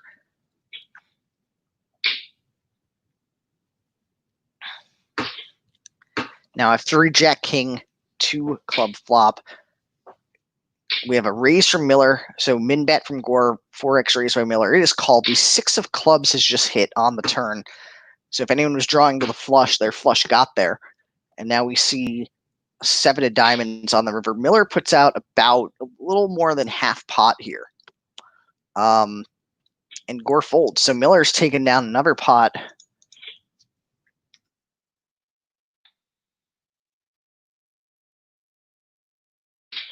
We see Gowl with 195,000 as chips going to this hand again. Continued short. They're all 3 of them are here to the flop.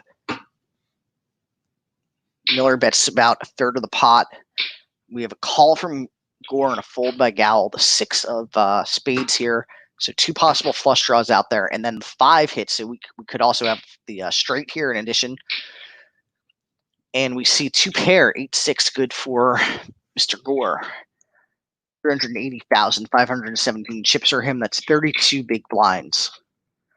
Corey's chimed in saying he's hoping to have 2 a month. Also, his keyboard may be broken. It appears his caps lock is stuck on, but there's no exact date yet.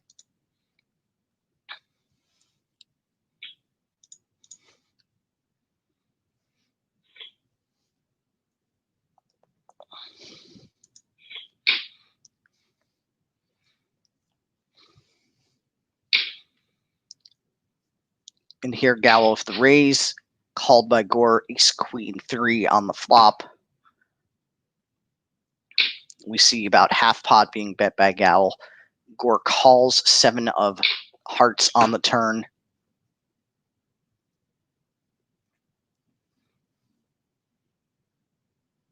And I think, here if Gowell bets, he's basically committing a stack. And he actually does. He gets it all in. Gore folds.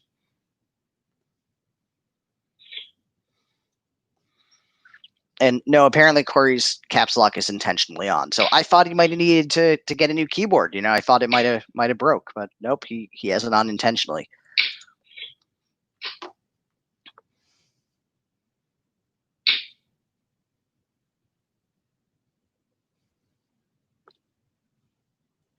And I think we have Bert possibly back here. Bert, are you back? Yeah, I'm back. All right, there we go. So Bert is back on. So we're continuing to see a three-way battle here. Sean Miller still dominating. Matt Gowell has seen his stack go kind of back and forth between short stacked and then around 300K. Right now he's back to about 305,000. Just 25 big blinds. There is a big battle here. Well, Sean most likely will get the victory here. Yep. Well, here comes an interesting flop. 7, 8, 9, 2 spades, 8 of diamonds on the turn. And we see Gowell check. Miller decides to put out a little more than half the pot. Gore folds. He's called by Gowell. And wow, here we go. The 6 of hearts comes down. Miller fires off a little less than a quarter. He's called. And Jack 5, that's going to be the straight, which is good here for Sean Miller. Puts him up to over 1.25 million in chips.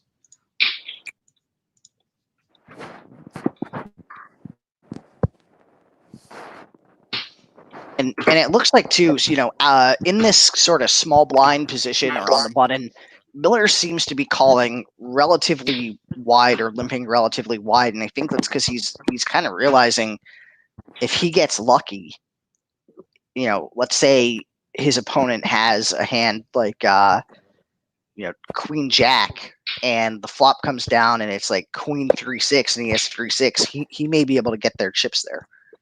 So.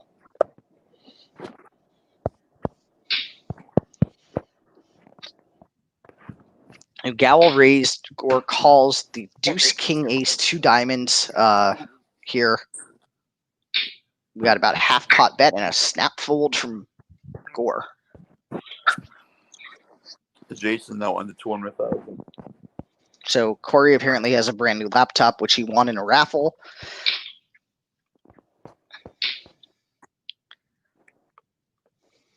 So in terms of laptops, right? So for people who are looking and thinking about getting on PokerStars or ACR and they don't have a computer, those 2 applications will run on pretty much any modern machine.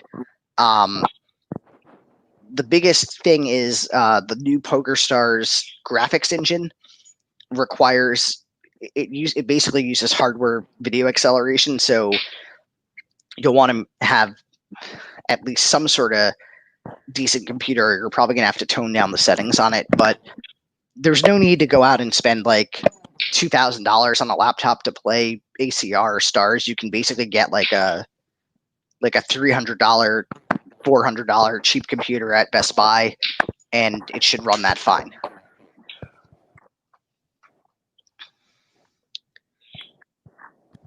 On the other hand, if you want to play Call of Duty Warzone, you're going to want to get a gaming computer for that.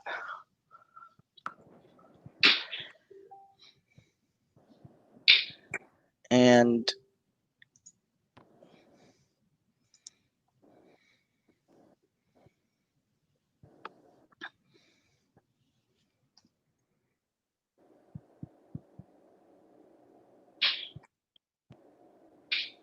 so we've got about a fifth of the pot fired by Gore here, called by Gowell. Queen of Diamonds on the river brings a possible flush draw, and we see Deuce 5 and 8-4. Deuce 5 actually good here. So now you've got a very short Jason Gore. He is down to less than 10 big blinds.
This is an interesting flop and turn here, right? Ace, king, jack, 9, 3 clubs now. 9. And then an even better, another king here on the river.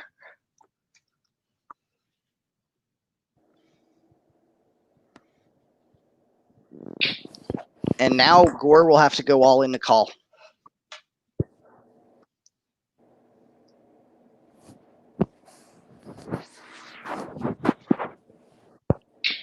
Gore does call. He has 3 jack against the flush, the 4-6 flush. Gore is drawn out on and will exit this tournament. So we're down to heads-up play now. Sean Miller and Matt Gowell are final 2 players here.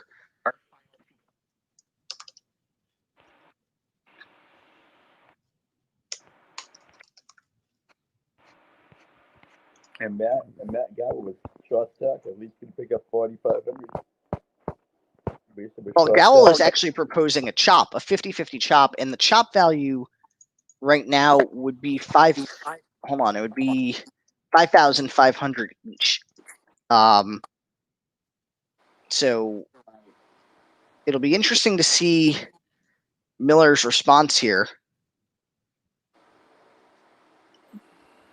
I think he says, haha, good luck. So I don't think he's taking the chop. I think we're going to have to see this play out. No, you're not taking. You're definitely not going to get a chop. 50-50 chop.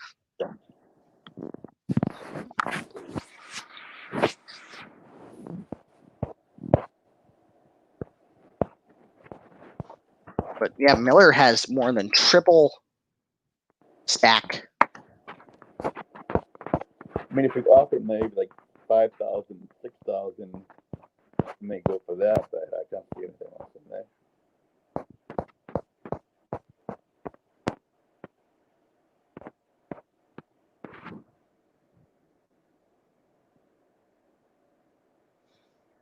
I mean, one double up actually puts them about equal. Yeah. Each would have a double up. Matt would have each would have about 800. And then they could start maybe talking chop. Right. And the blinds have gone up once again, 7,000, 14,000, and an ante of 1,750.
Sean Miller, if it raise here, there is a call.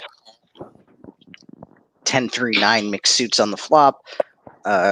Gowell checks. Miller bets out about a little less than half the pot. 9 of clubs comes. See another check from Gowell.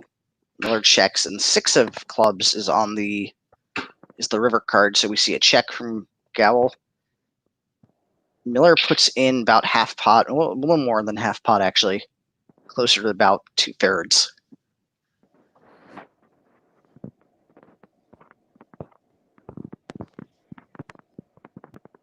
Gowell calls and is no good. The top pair actually 2 pair, 10s, 9s, 7 kicker is good here. I think Matt might have found it. They didn't have a 10, they didn't have a 9. Yeah, maybe he thought that Miller was just trying to steal down the pot, and he had thought ace high was good. So 7-9-8 here on the flop. A little less than half the pot from Gowell.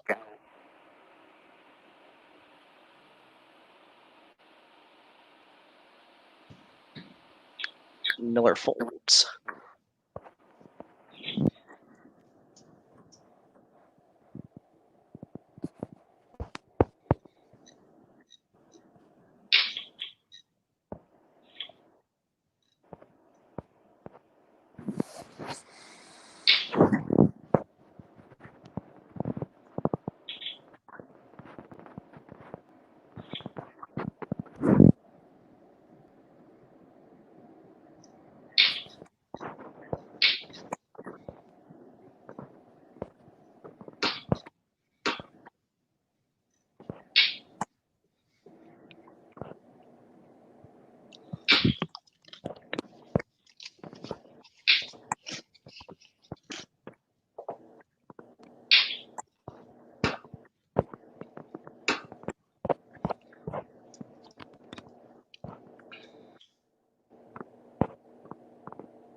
He didn't play a bet rip, they could have picked up the flop there. Yeah. There's actually decent size play. Both players just had a 5 high.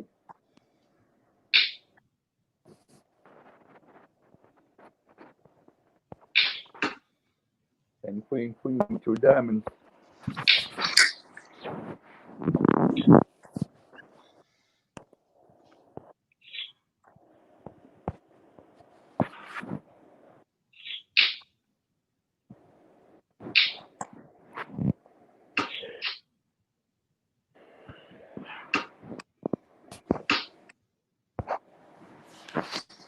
So here we have another, Poker Stars gives these all same suit flops more than anything else. So 3 diamonds, and none of them have diamonds, but the 5-8 is good, right? The kicker actually, the 5 high kicker actually just played there.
And that knocked back to 470.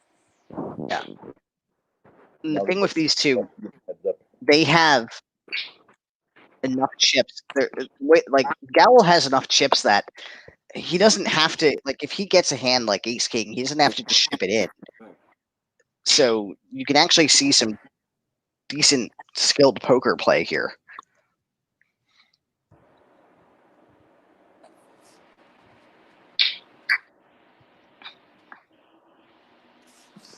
We have 3-6 queen on the flop, 2 hearts, jack of spades on the turn. You see a min bet from Sean Miller, and Gowell just folds. Coming up to break in a couple more minutes.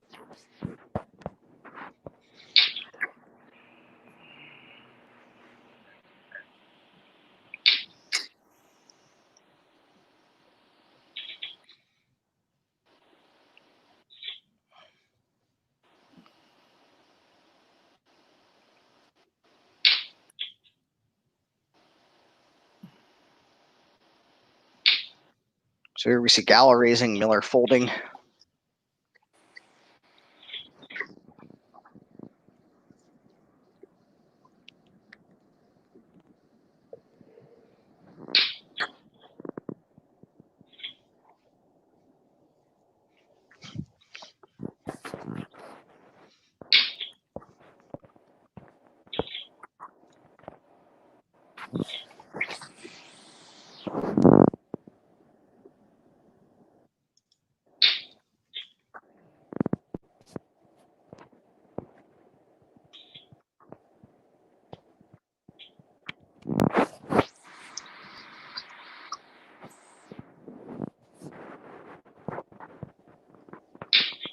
We haven't seen many flops the last few minutes. Yeah. A lot of folding.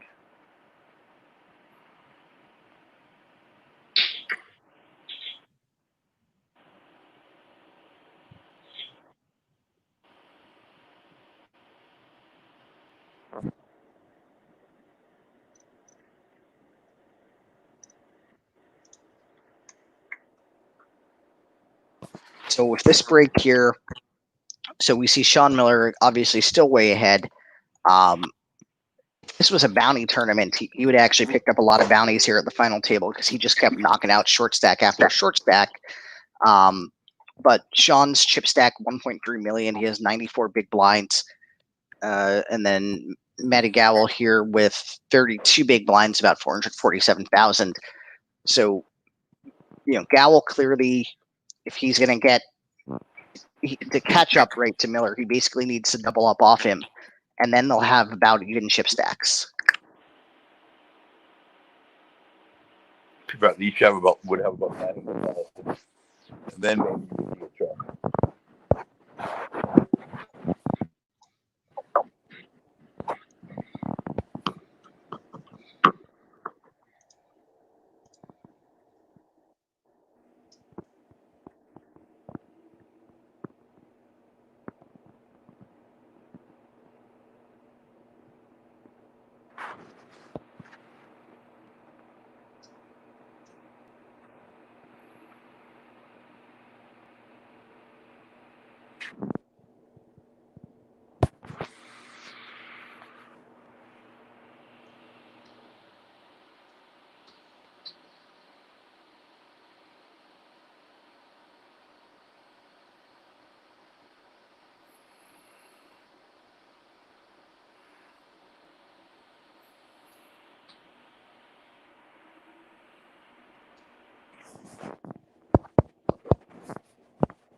So let's see what's going on here.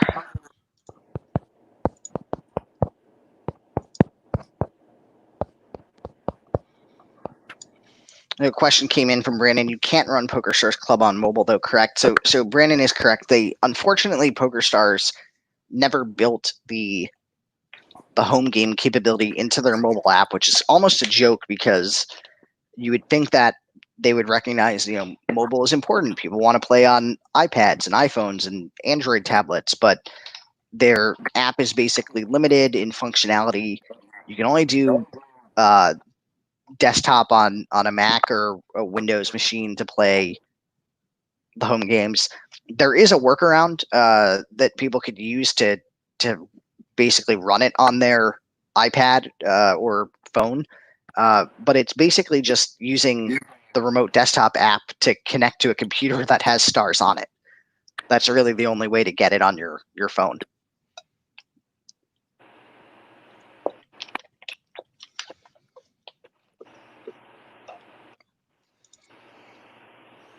And so about a minute before we get back from break,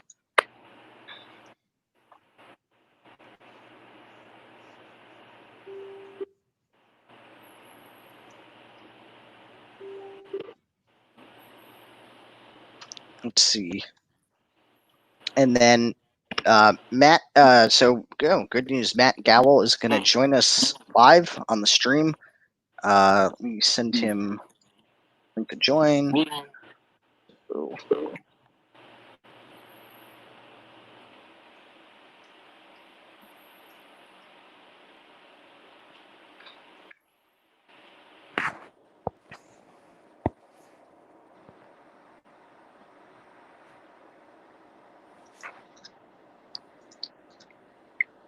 So once Matt jumps on, we'll have him live with us.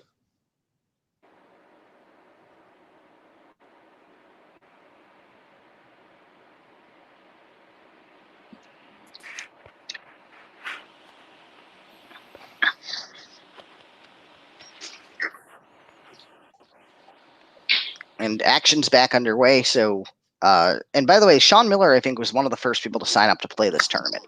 I think as soon as it was posted, he had his name on the list to fire it. He didn't even bother with trying to satellite in. So, and he's going to be getting 4,500.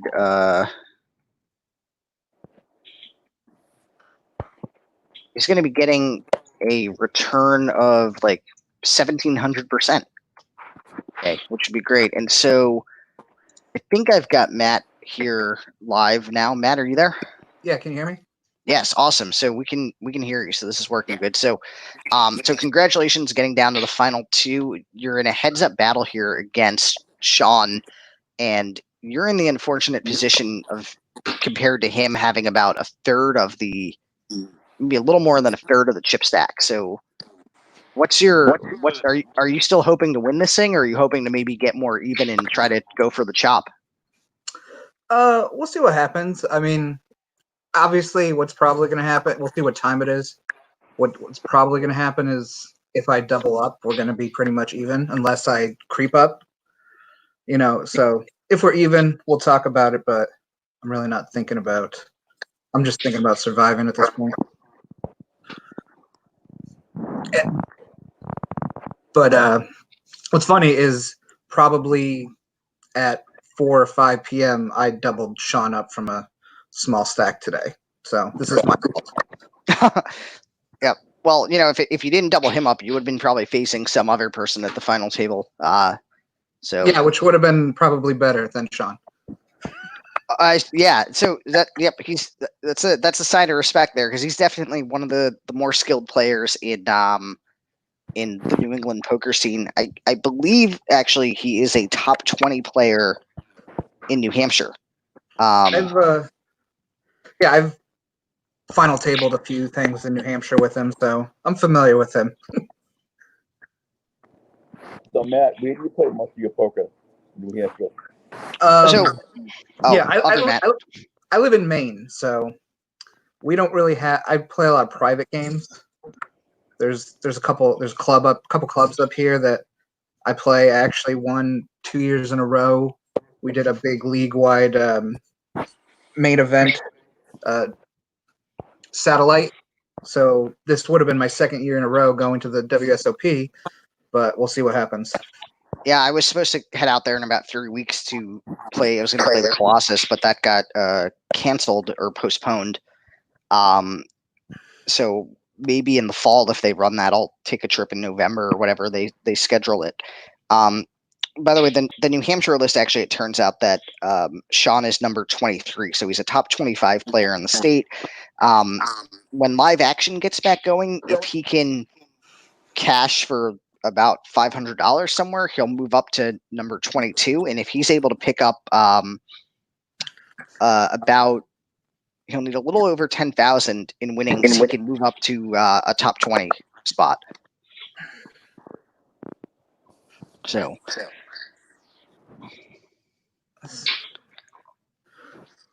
yeah, he's definitely no slouch to go against. So I'm trying to do my best and pay attention to you guys some insight of what's happening.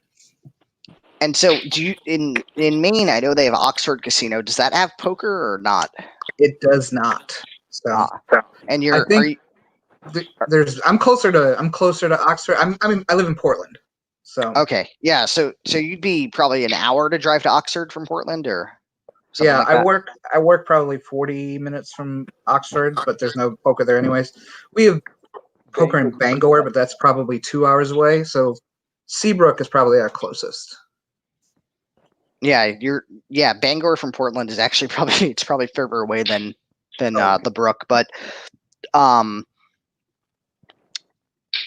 here we see a raise from Miller coming in. Yeah, he's not. And a fold.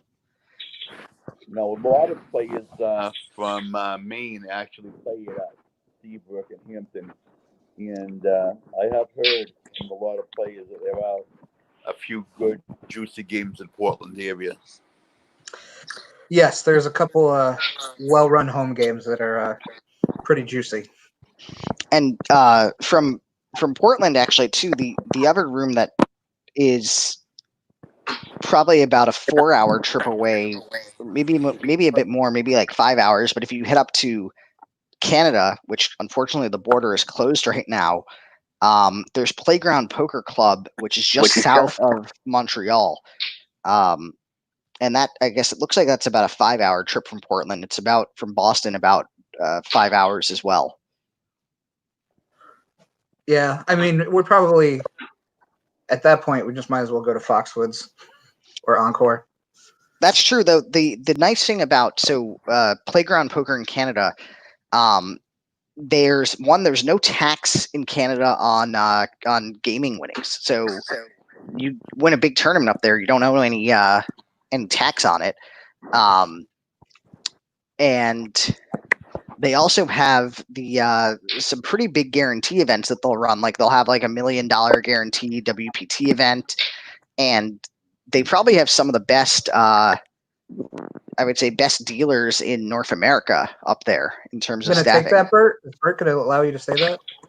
Well, he might move to Canada because that's he might have to move up there to deal. Matt, have I ever dealt to you before? Huh? Have I ever dealt to you before? Yes, lots of times. And unfortunately, you missed out. And then dealt him before too. Not that I recall, but I've been to probably between Seabrook and Hampton, split my time. So, and Corey asks, let's see here, are you paid in Canadian? So clearly yes. So like the $1 million guarantee in Canada is really like the 720,000 guarantee because it's Canadian dollars. But you can ask them to apparently. So what's really interesting, you can apparently ask them to cash you out in US dollars up there, and they'll do it. Like the cage has American money and will cash you out in that. But if you win like a huge amount, like let's say you won like 300,000 Canadian dollars, they're just going to let you wire transfer that to your bank account.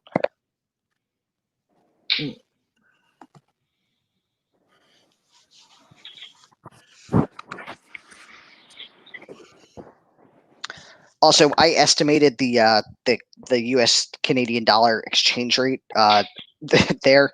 I wasn't that far off. It turns out that it is $1 Canadian 73 cents. So it was only off by a cent. And here we go. Look, another all diamond flop because PokerStars for some reason delivers flops that are all the same suit more than anything I've ever seen. Does anybody know what are the odds of that when a flop comes down, all three cards being the same suit?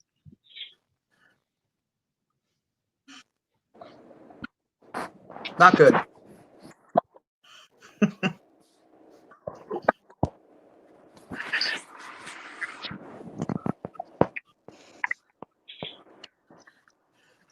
Yeah, this has been a good final table, long final table. I was down to 6 blinds at one point. So here we go. So the odds of a flop being all three cards the same suit are 1 in 206. So that's less than 0.5% chance that you would have that happen. And I think we've seen it in the last hour 5 or 6 times.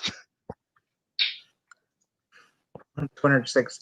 That's just less than the odds of getting pocket aces. So yes, that means I'm due.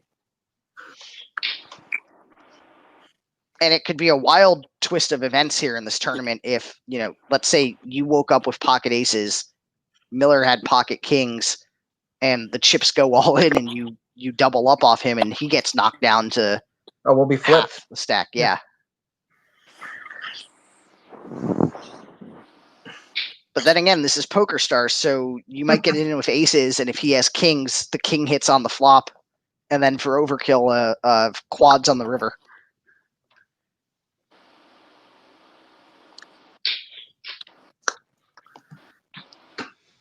$237. It's right in my range. Let's come to the Lead up with 23-4.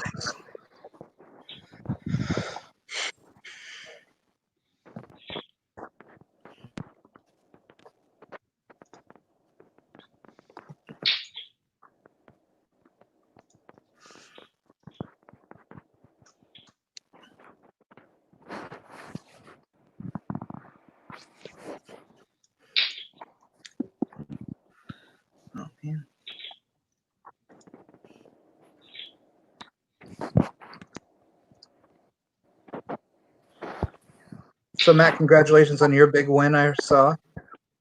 Oh yeah, the Joe Murphy victory. He's still claiming he is the best player in the 6-state area, but Well, legally, he can't be at this point.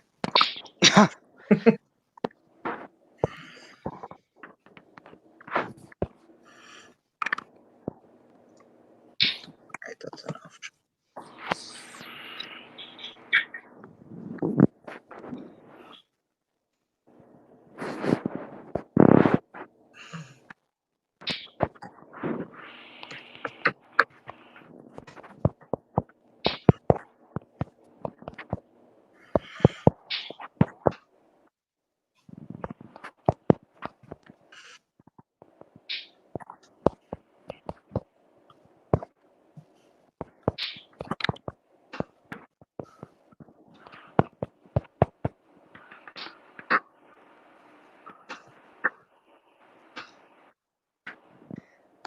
and the pair of threes is going to be apparently good here, Barely.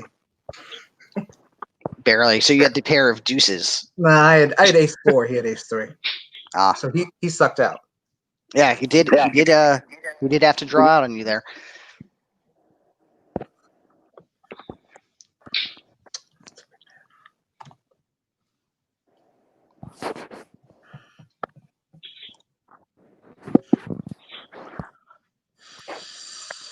Hmm.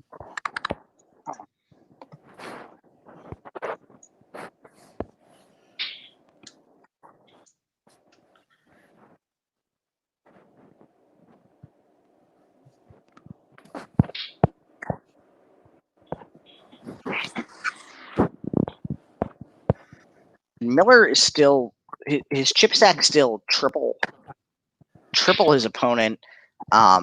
The blinds are now actually up to 8,000, 16,000. 2,000 is the ante.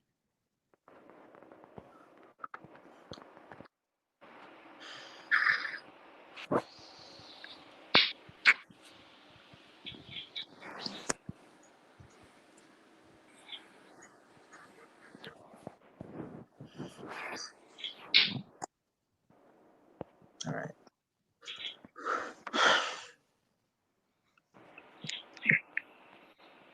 The plan is to go on a little run here, so we're gonna make that happen. We'll get aces against kings and double up. Yep.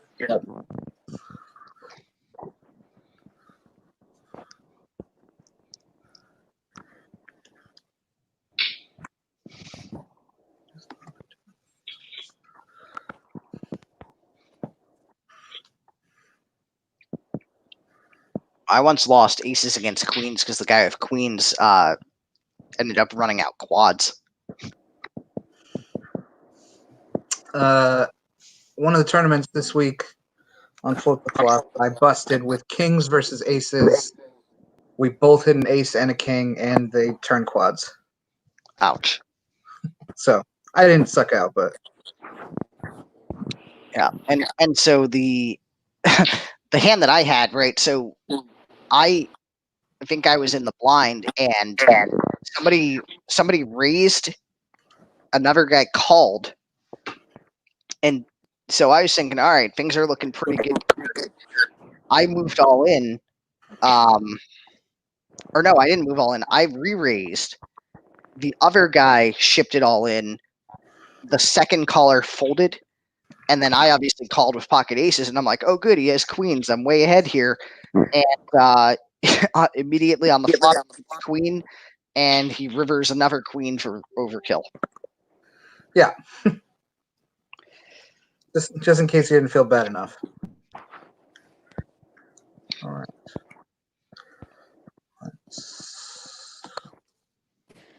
And Sean's saying he's going to hate waking up early tomorrow. You know, he could just offer to chop this thing heads up and be done with it now. That would be the sporting thing to do.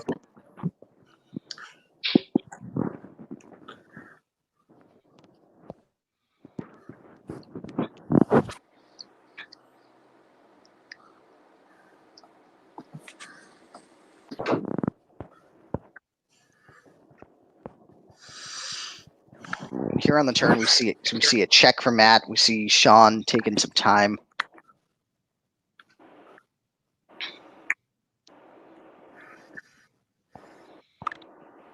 Berg, do you think Sean ever is slow playing a 5 here?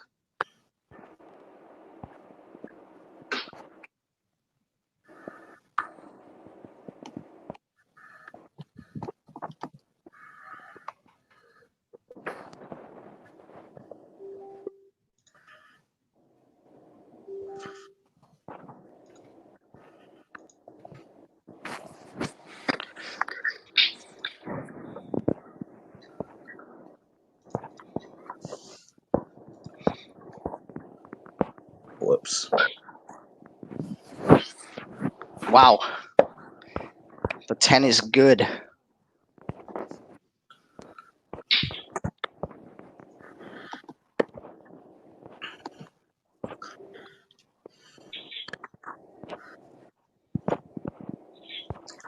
was a good check on the turn by him because I probably would have semi-bluff jammed.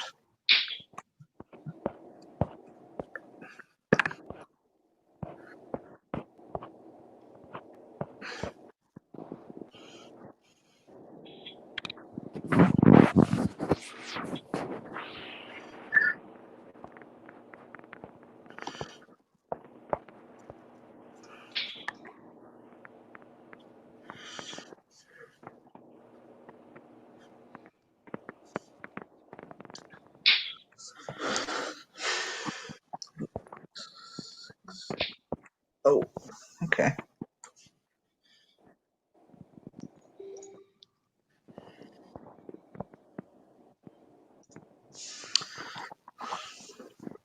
So Matt, if you manage to win this tournament, what are you going to do if you're winning? So you're gonna throw a huge party, go book a vacation somewhere? I'm gonna tell my wife about the $1,500 that I won.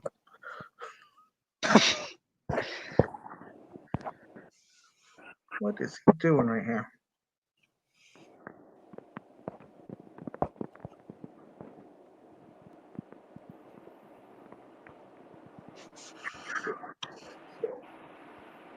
So what we've seen is Sean Miller raising to essentially force Matt to put his stack in if he wants to call.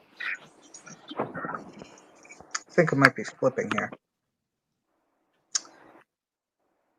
And I'm gonna flip a coin. And we got the call here. Call And it there. is, ooh, wow, Sean is way behind here. He claims he misclicked. I don't know if that's really a misclick. That's seems kind of a big mistake. So with that hand over, That's got to be a misclick. misclicks by shipping it or raising to put you all in. That was interesting. So again, though, Sean still has almost double the chips after getting it in very bad with King 7 offsuit. Oh, there we go. He says he meant to bet 34,000 and accidentally threw on an extra digit, I guess.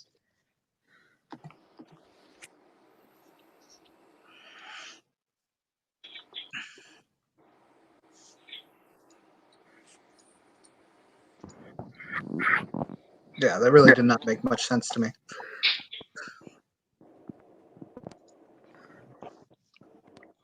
And do you ever play besides Hold'em? Do you ever play Omaha or like Horse or anything like that?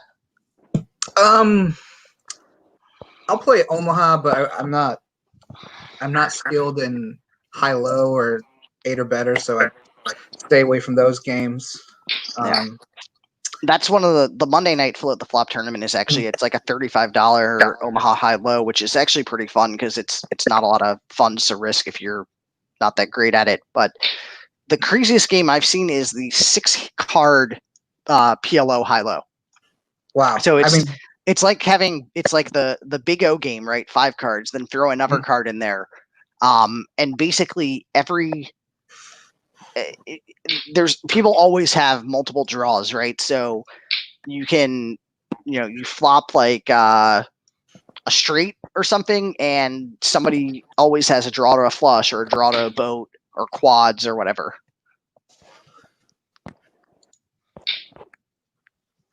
Yeah, I mean, 75,000.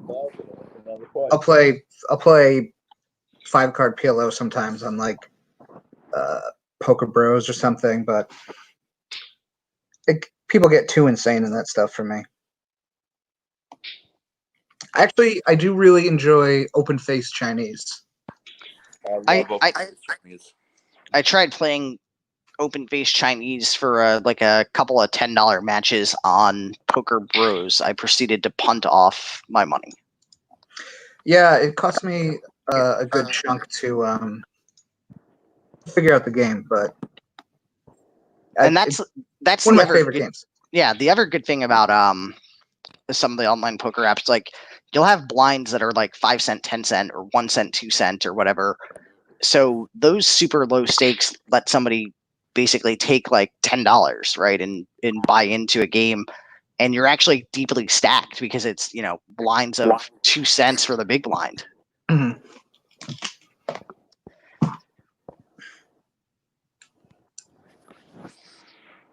So Matt, where did you learn open face Chinese? I did not learn it. I clicked on the thing in the app that told you like how it works, and figured out that you have to. So your front 3 cards, right? Basically, like you want it to be good, but the next row has to be better, and then the final row has to be even better. So if you get 3 of a kind up front, but then your next row is only 2 pair, your hand can't win. Yeah, basically Tag Out was derived from that game. I actually learned it at a Chinese restaurant, and it's a conduct. We play like 5-6 hours a day for money. Really good game, and I play it. They have an app on Apple. That I play on. One thing here. So here we have a 6, 7, 10 flop. Matt checks.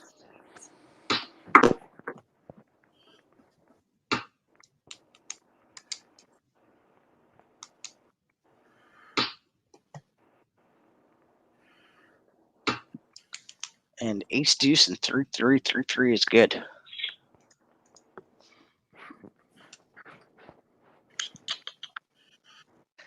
By the way, the blinds are up again, so it's 9,000, 18,000, 2,250 ante.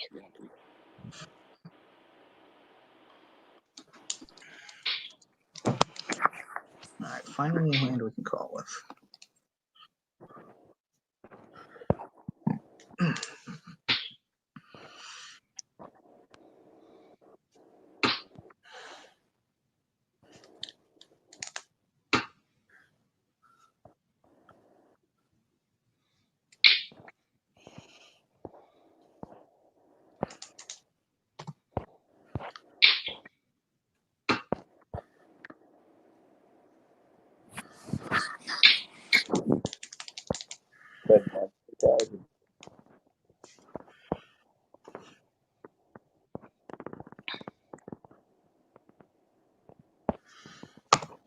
Ace king.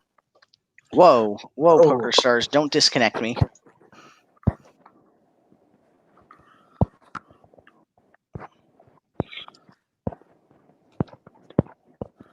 And Miller picks up another big hand here.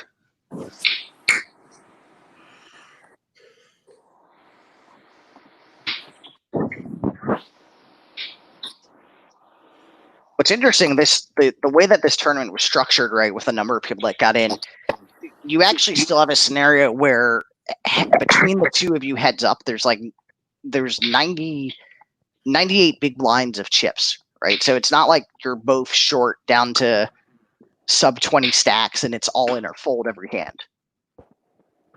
No, it's actually been, I really like this structure. So, it's very playable at this point, which I think a lot of the tournaments, especially the, those 5-minute blind tournaments where it's a shove fest at the end. Yeah. The challenge is, so like this structure works well for like a Sunday, because you can start it at, you can start it at 3 in the afternoon and it runs till, well, I mean, this one will go, it's almost 1:30, but if this had started at like 1 o'clock, it probably would have wrapped by say 1 a.m. But the evening tournaments, so once people who have work or back home or whatever, those ones you can't really run this long structure because it would start at 8 p.m. and it would finish at 6 a.m. And those really need to try to finish more around like the midnight to 1 a.m. so folks can go to bed and then wake up again in the morning. I think we could do more on like a Friday night, Saturday night, where people don't have to get up. I mean, I'm fine with not sleeping as long as I'm making money. Yeah, I'd sacrifice a few hours of sleep to win 6,500. That seems cool. Yeah, I mean, I got to work tomorrow, but they'll deal. But I was running actually long stack tournaments every Friday. We got 60 people. It was good, but as soon as it dropped down to 30 people people like the prize pools are not worth. playing for 8 hours. Yeah. So, At least this tournament would first, the top 6 being over 1,000 is worthwhile. But if, so I was doing a $90 one every Friday. When first was 1,500, 2,000, it was worth it. But as soon as first went below 1,000, people didn't want to play the 6 hours. Now it's the 10 minutes. All right, we picked that one up. I picked it up with the top pair. They now over the 500,000 mark again. All right.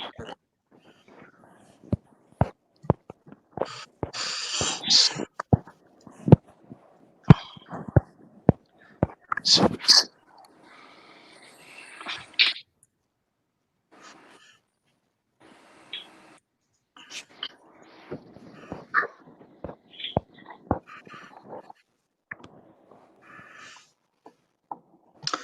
What was the name of the fellow who came in third again? Jason Gore came in third. He started to play a little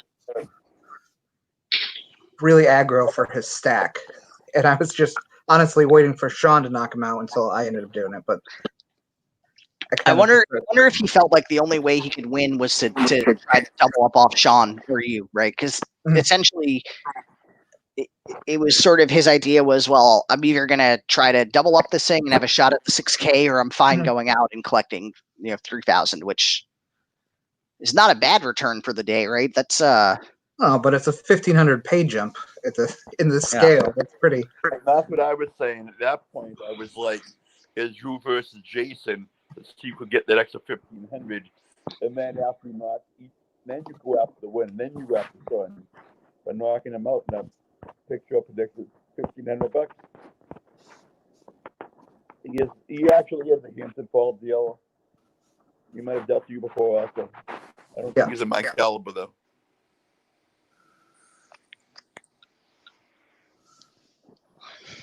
That was a nice river card.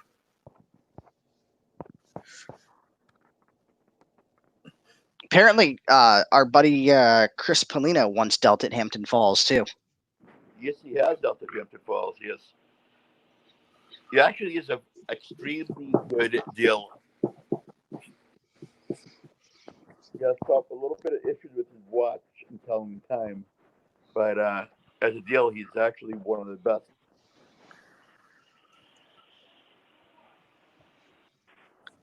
And so here we've got Sean taking some time to make his choice to check.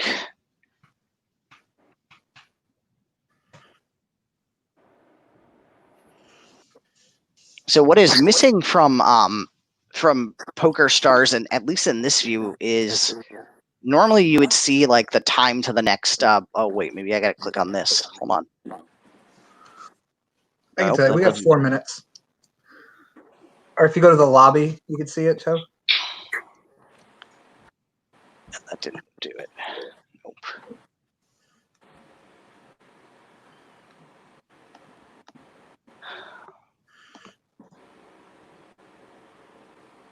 Yeah, in the lobby, you can definitely see the time to the next one. So it's about 4 minutes until we get to the 10K, 20K level. Let me see if I can drag this over here. There we go. Oops.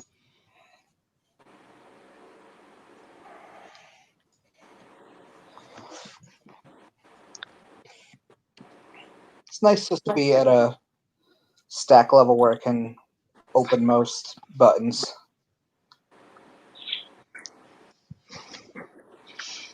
because I know that's what Sean's going to do.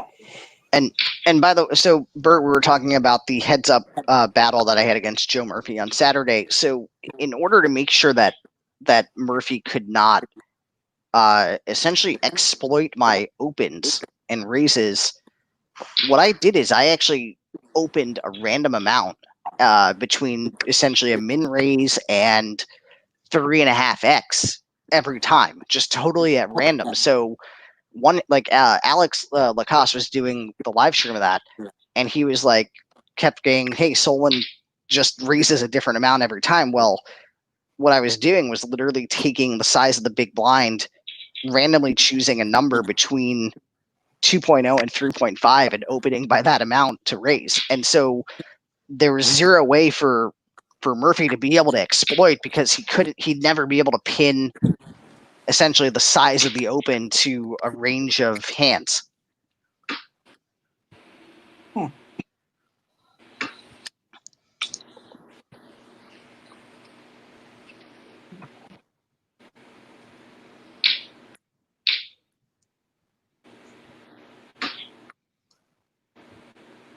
Oh, come on. The old was that so he did he bet that as a bluff, or is Jack High good there? Oh no, the 4 on the river. He had a pair. River to 4. Yeah. That was the pair 4s on the river to pick up the win. Yeah, it was not good until the river.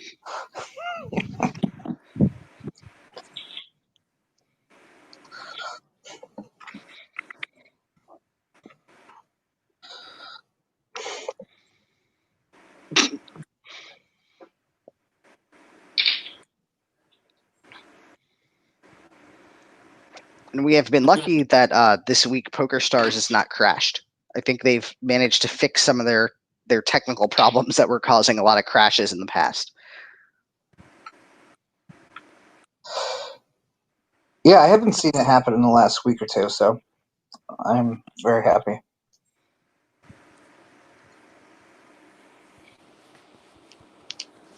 So are the private games running in Portland, or have they stopped with the coronavirus? Can you repeat that? Are the private games still running in Portland? Or One of them I just got a text about started opening up, but just like one cash table, and I'm not risking that. But like they're one cash table and they're doing 10 to the table, so I'm not really risking that. I'm more of a tournament player, anyways. That's like in Texas, right? So Texas opened up poker again, and they're just running like full 9-handed, 10-handed games. Meanwhile, Nevada's like, which Nevada you'd think is the wild. Yeah, we'll let people do anything because you could drink in the streets and gamble all over town. But Nevada's like, yeah, we're only going to have 4 max poker at opening. So, and I was also surprised too that New Hampshire actually approved 6 max in the draft guidance, because with Nevada going 4, you'd think they might be a little more conservative. And I could actually see Massachusetts doing, following the Nevada guidance and going for that. And so here we see the queen high flush good, having to fold the 9 high flush.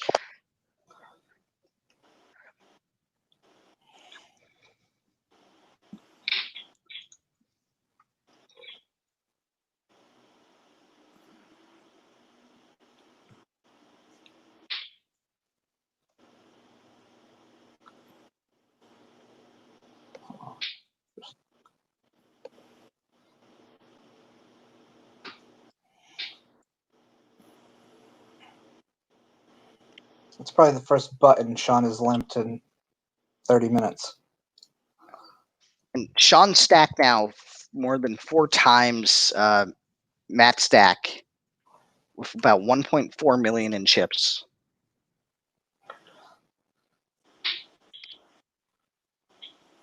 Which is interesting because he's getting about 4 times better the cards. I don't like this. I mean, we did see him win that one hand with the Jack 4 offsuit, right? Yeah. So, he but, recommended us, but the flop was 8, 9, 10. So a 7, a queen would have been the 3. You got an emergency 4.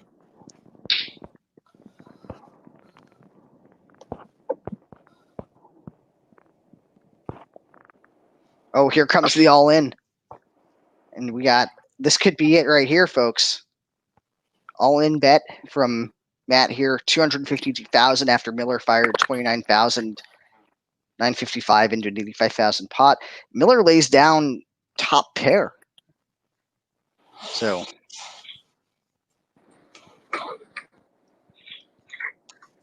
Was a good fold for me.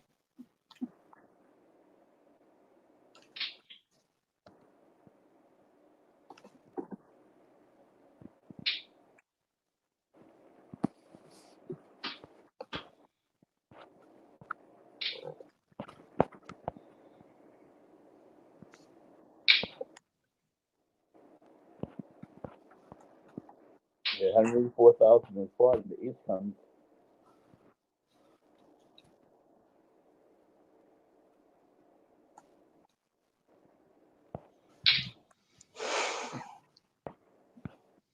Sean leads up 99,000.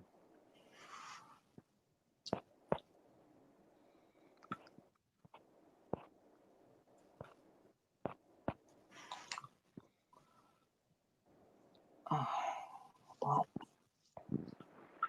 and we see the call and the jack of spades hits the flop. Now Miller's all in, and Matt's going to fold. So that was a big hand for Miller here. He is now up to 1.57 million in chips. yeah. And Matt is now down to 153,000 in chips, putting him down to less than 10 big blinds.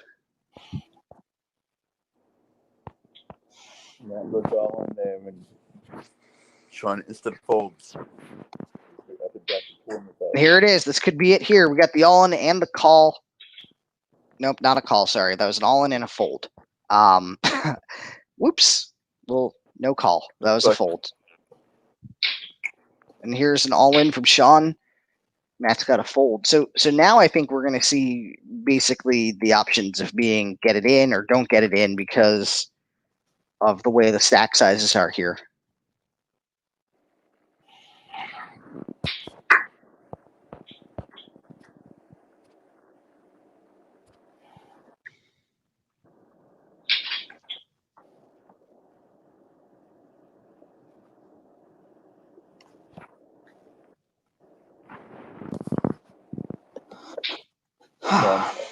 And it folds.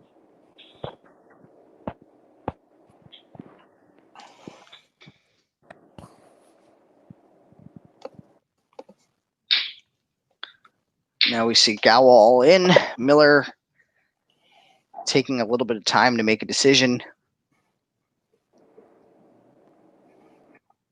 So we know Sean doesn't have pocket aces because he would have snap called.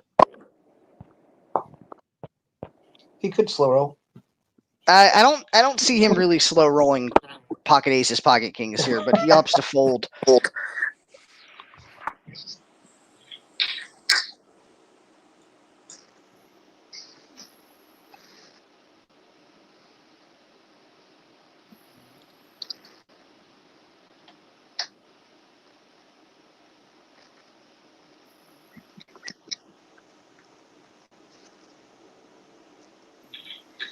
All right.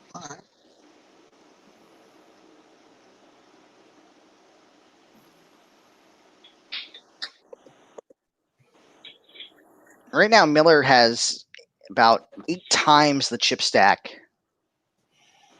as he picks up another small pot pre-flop.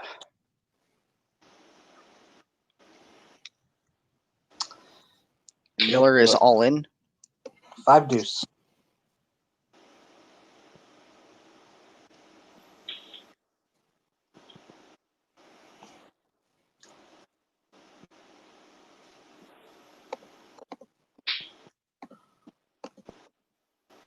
Here's an all in. This could be it right here if Miller calls.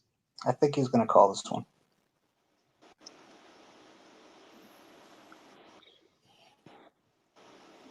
And Miller will fold.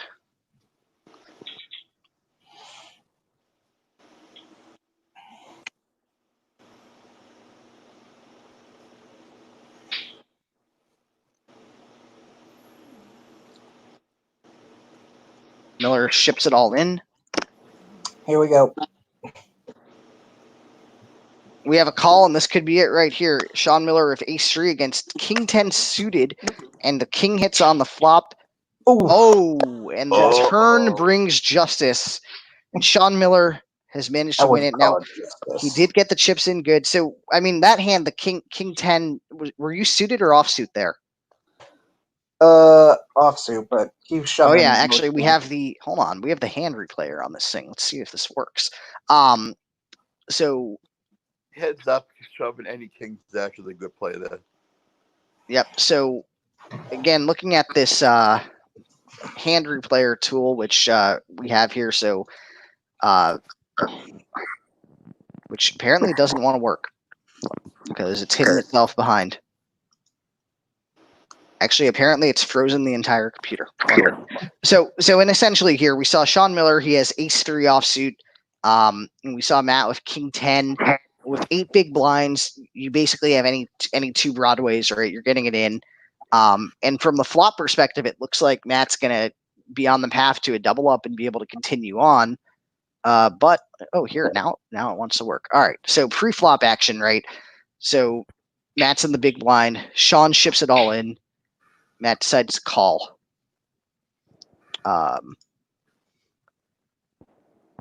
And here we go. So chips go in, and the flop brings Matt up 84% chance to win, but the turn comes and it puts him way behind, and Miller stays ahead to the river. That ends the tournament. So congratulations to both of you guys. I mean, we got a 6,500 payday for Sean Miller and Matt, 4,500. Let's just see if we had any final questions come in on the stream here. Let's see. No real questions, although Corey does point out apparently it is hard to misdeal with 15 hands an hour. So yeah, that would definitely be the case. So I'm going to say here. So again, everybody, thanks for joining in to listen into this broadcast. We're going to wrap it up. Everybody have a good night, and hopefully we'll live stream another one of these soon. So any final words, Bird or Matt? Nope, thanks. All right. Congratulations to the winners. Yep, have a good night, guys. All right. Good night, everyone.